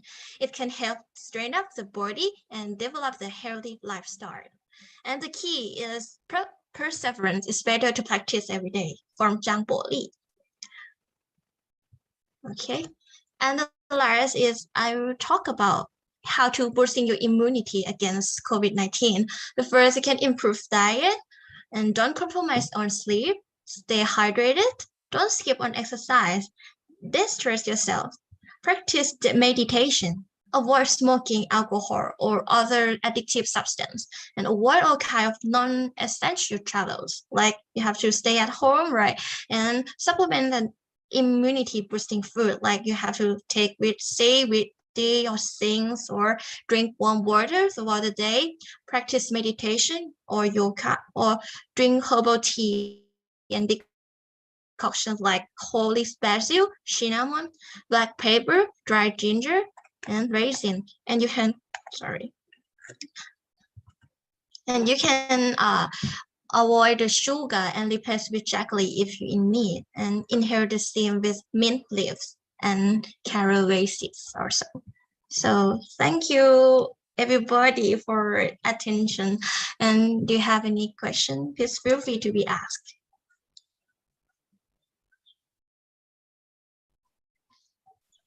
Hello. Okay, thank you. Thank you. Thank you, Doctor, for sharing some ideas related to how to maintain our health during the pandemic and, of course, after the pandemic. So we'd like to thank you for all speakers for having shared the insights and ideas related to some strategies to maintain our health, our immunity, and also reflections on the strategies of Chinese culture and Chinese tradition to fight against pandemic in the last 2,000 years. So, ladies and gentlemen, audience, we would like to welcome you to give some questions to the speakers. Either you can write it, your questions to the chat box, or if you want to address your question directly, you can click raise hand button. We are going to allow you to deliver your questions directly. Okay, so at least we received some questions on the chat box. Either it is in the public or it is for, sorry, okay, either the question addressed in public or private message to me. At least I have 6 questions given to the speakers today. Okay, so the first questions, I think we would like to read the questions given to the first presenter. I think it is given to Dr. Thea Sairin. I think it is written in Bahasa Indonesia. Okay, so Dr. Charlie ini, I think the question is Bahasa Indonesia, tentang bahwa Indonesia negara tropis yang panas itu mudah berkeringat dan dianggap mempermudah dalam penularan COVID-19. Sedangkan saat ini tinggal di Shanghai, banyak sekali informasi beredar bahwa musim dingin itu jauh lebih mudah dalam penularan virus. Begitu. Nah, kemudian kira-kira dari pertanyaan itu mohon penjelasannya sehingga lebih memahami lagi terkait dengan kaitannya penyebaran virus COVID-19 di dalam konteks tropis dan musim dingin. Monggo, Dr. Thea and Dr. Kalini to answer the first question from the audience? Ya, akan dijawab dengan bahasa Mandarin dulu ya, Pak. Yes, yes. 病毒的传染性很强，无论春夏秋冬，主要的是人体的正气或者是免疫力必须要充足。人的正气含有阴阳，如果是在上海的冬天，人体的阳气不足的话，也会受感染。那么印尼的情况呢，是因为气候炎热，出汗多，这样人体的这个气阴就虚了。那么不管是印尼热带气候，或者是上海寒冷气候的患病的病人出现的症状是不一样的，因此用药也不一样。 Ya, akan saya terjemahkan. Virus COVID-19 tingkat penularannya sangat tinggi. Jadi tidak peduli musim apapun, kalau cengci kita atau daya tahan tubuh kita menurun, pasti akan tertular. Dan daya tahan tubuh di manusia itu, menurut teori TCM, dibagi menjadi yin dan yang. Jadi saat musim panas seperti di Indonesia, karena banyak keringat yang keluar, yin kita cenderung lemah. Kalau yin lemah, bisa tertular virus. Sedangkan musim dingin seperti di Shanghai, karena yangnya lemah, sehingga bisa tertular virus. Dan setelah tertular virus, karena lingkungannya berbeda, gejala yang muncul pun juga berbeda. Gejala berbeda, maka mengarah ke obat yang berbeda juga. Sekian jawaban saya, Pak.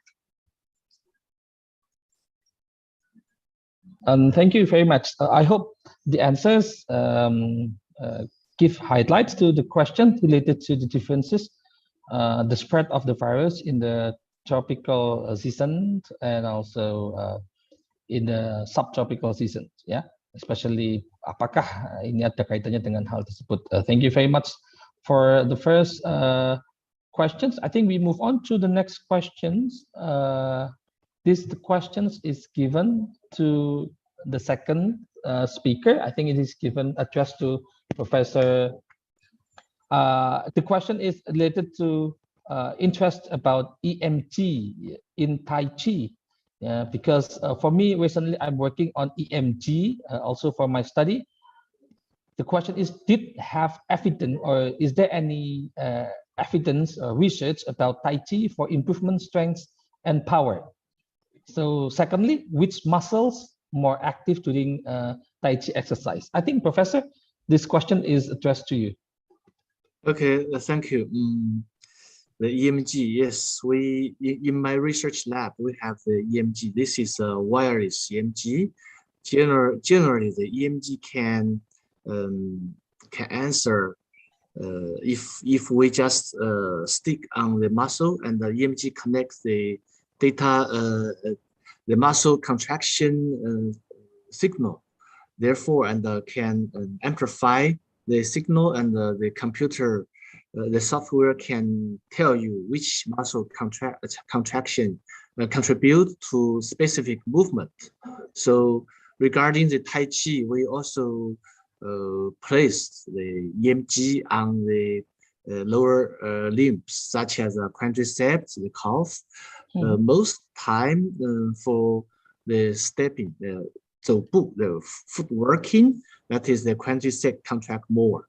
And regarding to the another jumps, that is according to the takeoff technique, that is the muscle contraction time is quite different.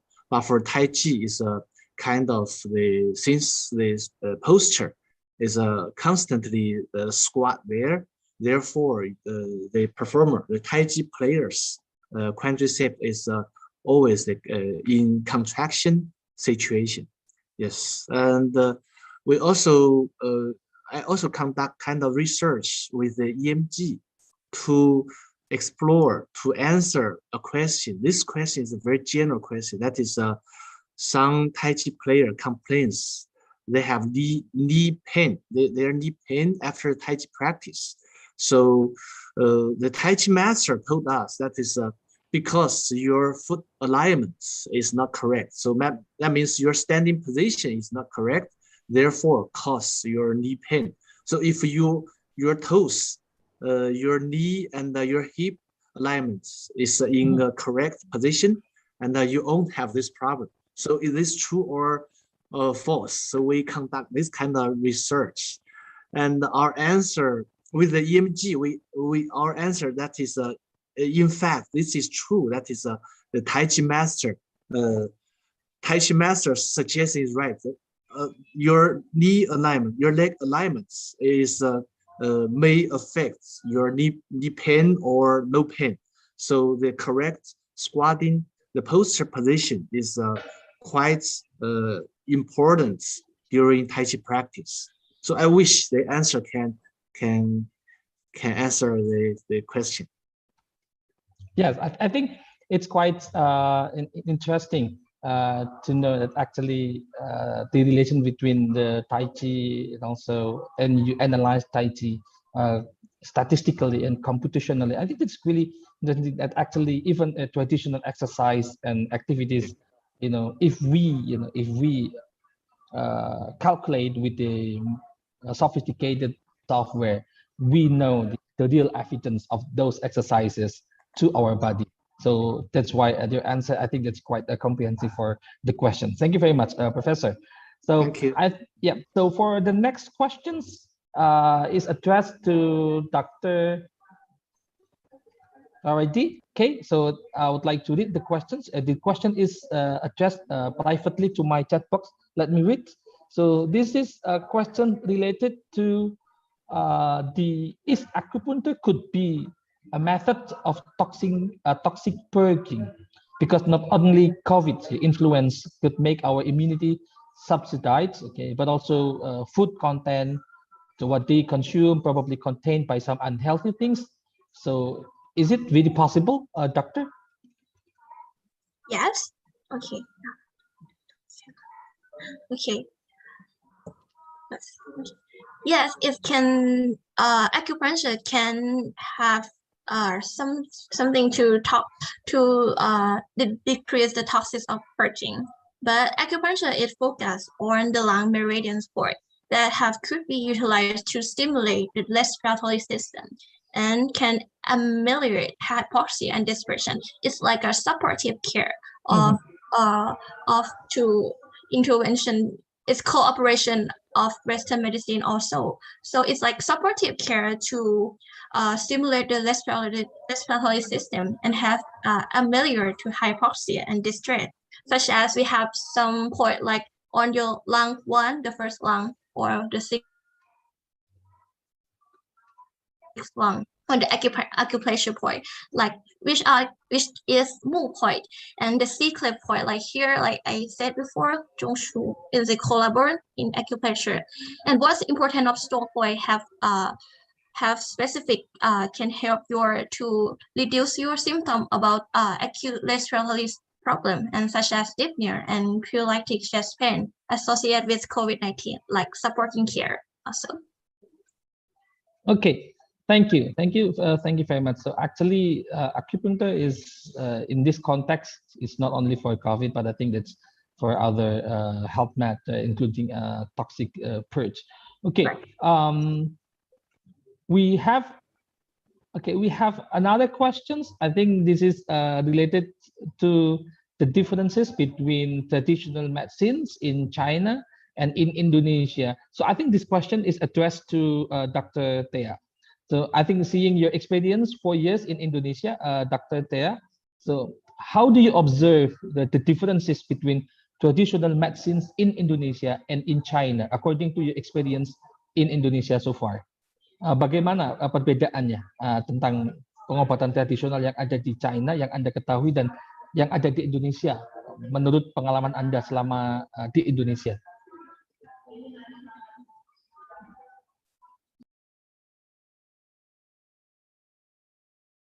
Okay, 在印尼中讲中文的吗？现在讲了。就说如果是在中国的话，中医西医是中西结合治病的，但是在印尼呢，还是西医的世界，所以中医还没有完全被还没有被完全还没有被认可，怎么做？ Oke, menurut Dokter Thea, kalau TCM di negara China itu biasanya digabungkan dengan pengobatan medis. Sedangkan di Indonesia, pengobatan TCM itu masih belum terlalu diakui di Indonesia, jadi pemakaiannya masih terbatas. 所以这一次我讲的题目呢，也就是讲预防，没有讲到治疗。 Sehingga kan tadi presentasi Dokter Thea itu lebih mengarah ke pencegahan, bukan pengobatan. It's about, yeah, so it is not only about treatment, yeah, but also how we, it's not about cure, yeah, how to avoid or maintain our health, TCM. But what about traditional medicines, Indonesian traditional medicines, atau mungkin bisa dibandingkan selama ini? Pernahkah mendengar tentang pengobatan tradisional yang ada di Indonesia? Jadi tidak hanya Chinese, berarti pernahkah membandingkan atau sekadar mengetahui begitu, dokter?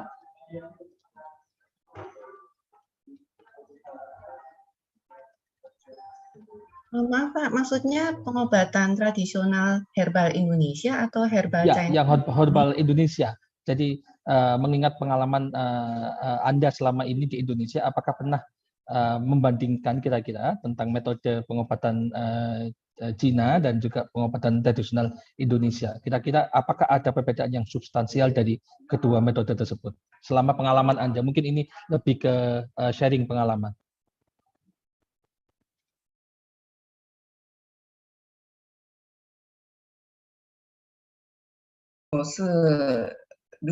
如果是中医来讲，它是有几千年的历史了，而印尼的草药就还没有吧？好像草药跟中国的草药是不一样的，印尼的是生草药，所以就还没有说很像中国那样这样有规范的这种科学知识。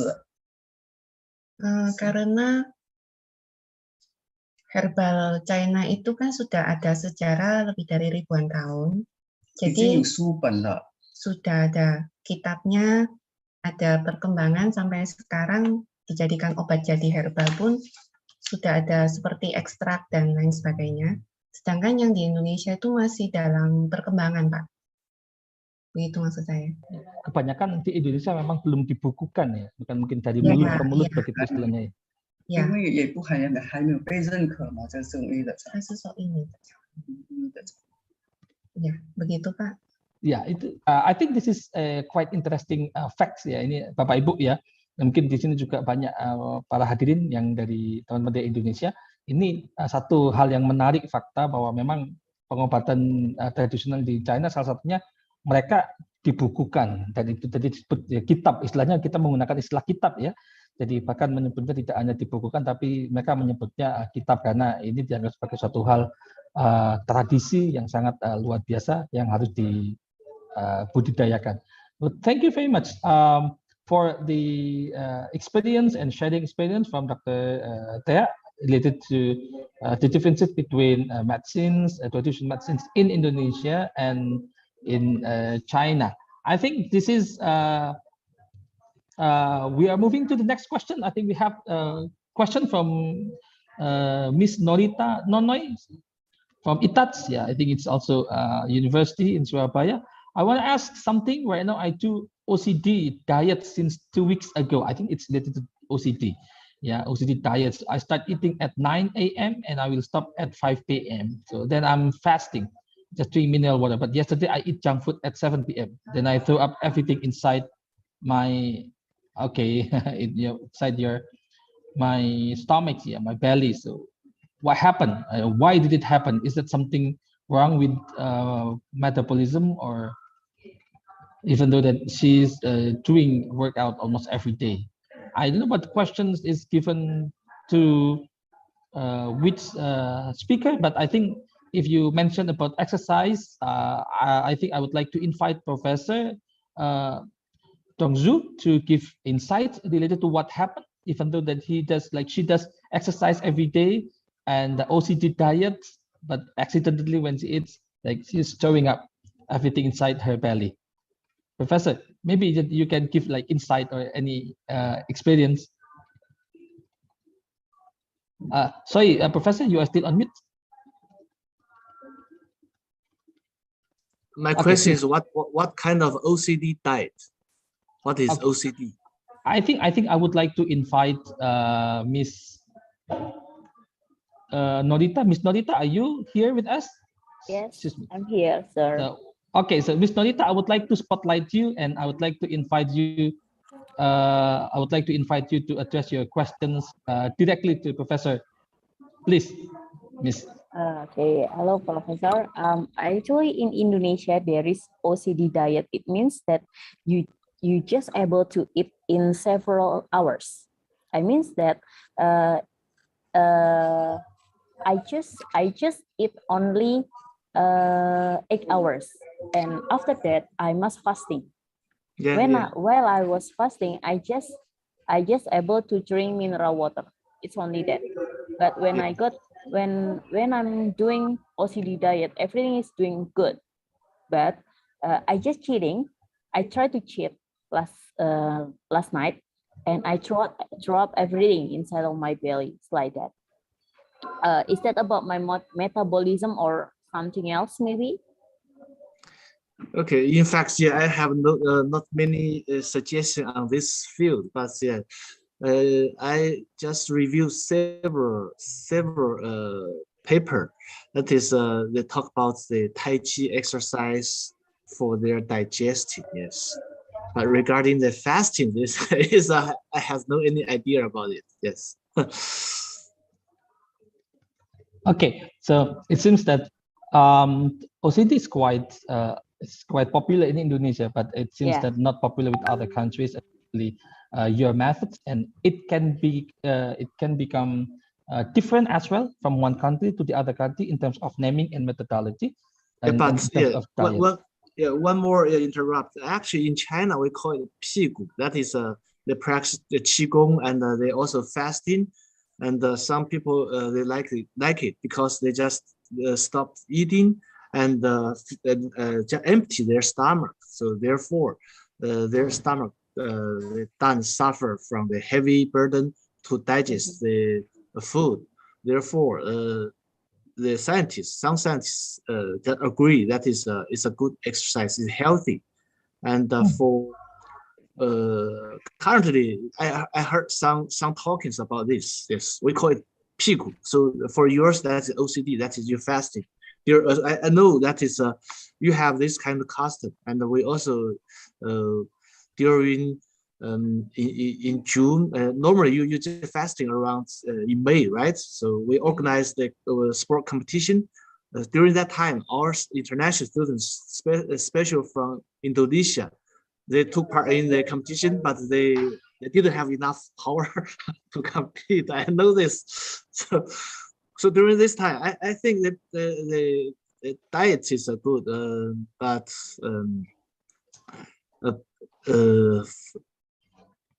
I think that is you threw up everything inside your stomach. That means for this I don't know.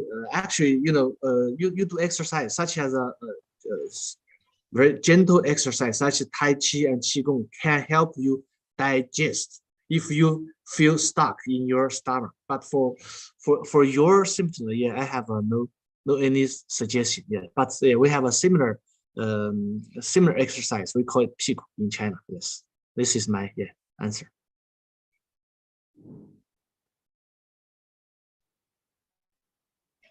Thank you very much for the response. I think that's at least the response from Professor gives idea on reflections to the questioner, like Ibu Norita, related to her cases for OTC. Thank you very much.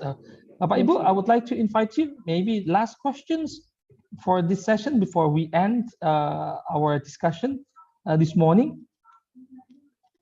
Or anybody wants to address question directly, you can click your raise hand button. So we would like to invite you to address your question directly to the speaker. Okay. No. Okay. It seems that It seems that we already come to the end of our sessions. Let me read some brief information from our discussion today. That actually, the Chinese tradition has a long history and tradition in order to fight against pandemics, and all the traditional medicines are actually written and documented properly in order to preserve both the medicines, traditional medicines, and also the traditions or Chinese tradition to fight against the pandemic and other health matter. And also we discussed about the acupuncture and related to how this one closely related to our immune system. And Professor, okay, for the second speaker, we have Professor Dongzhu also shared his idea related to how actually traditional sports, and especially in this context is Tai Chi, is really vital in order to maintain our health, okay, our power, our strength, and of course this really effective in order to maintain our immune system during pandemic and after pandemic.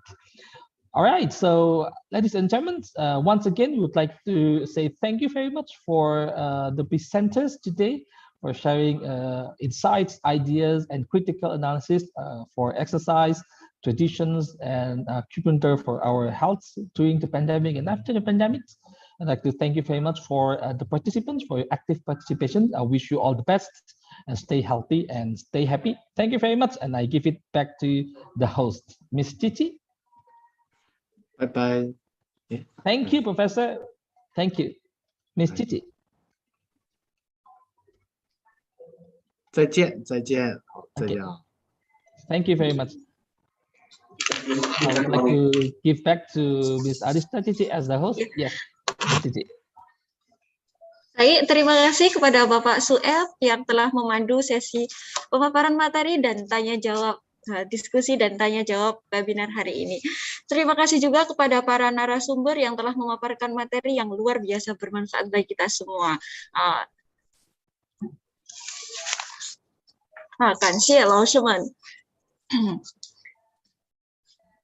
Baik, para hadirin yang berbahagia, alhamdulillah akhirnya seluruh rangkaian acara telah kita lalui bersama. Semoga kegiatan ini dapat memberikan manfaat bagi kita semua.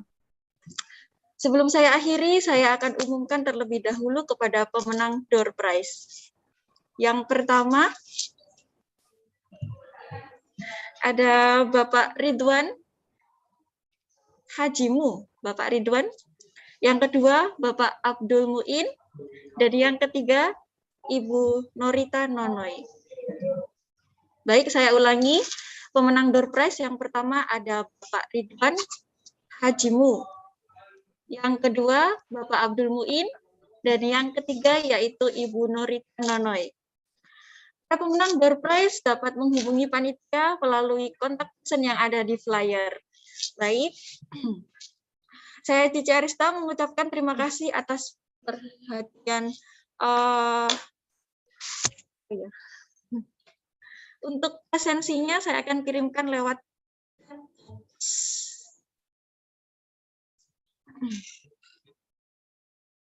mohon tunggu sebentar.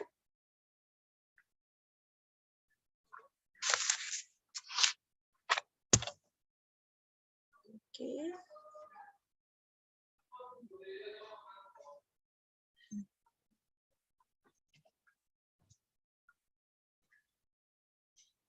Baik, untuk link esensi exit ticket,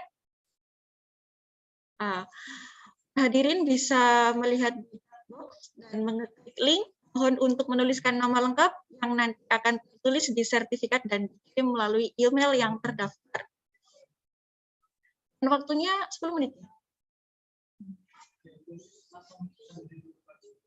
Oh, ya. Ya, baik. Hadirin bisa menuliskan, bisa mengisi link exit untuk presensi sekarang.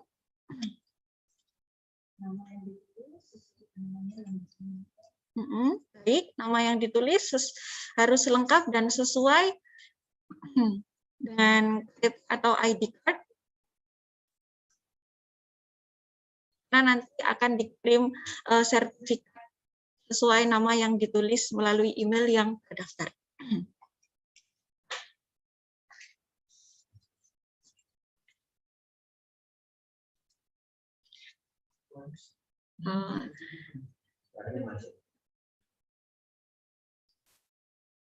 Ya, sudah.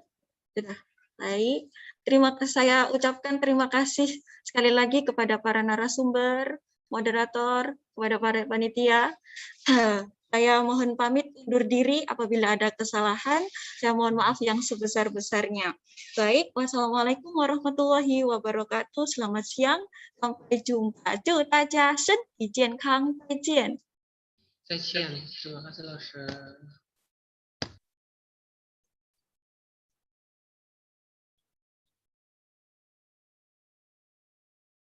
Recording stopped.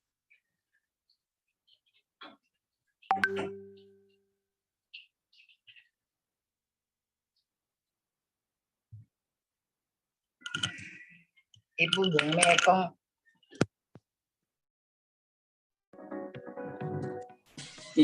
Iya, mau kayak bumi TC, ikong walang tiongkok kan. Di Chen ini di kalau di Surabaya, an educational institution carries the mandate as a university that produces educators, along with the development of educational needs in the vast globalization era. UNESA maintains the spirit by establishing itself as a center for education development, preservation of traditional arts, sport science, and inclusive services for people with disabilities. Growing to be a leading university, UNESA consisting of 73 undergraduate study programs, postgraduate studies, Faculty of Sport Sciences,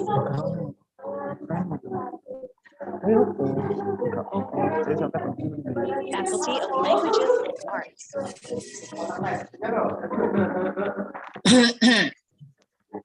Faculty of Education Sciences. Oh iya iya. Wes berarti ki pas selesai sih. Ya wes ya. Faculty of Social Sciences. Ya wes ya.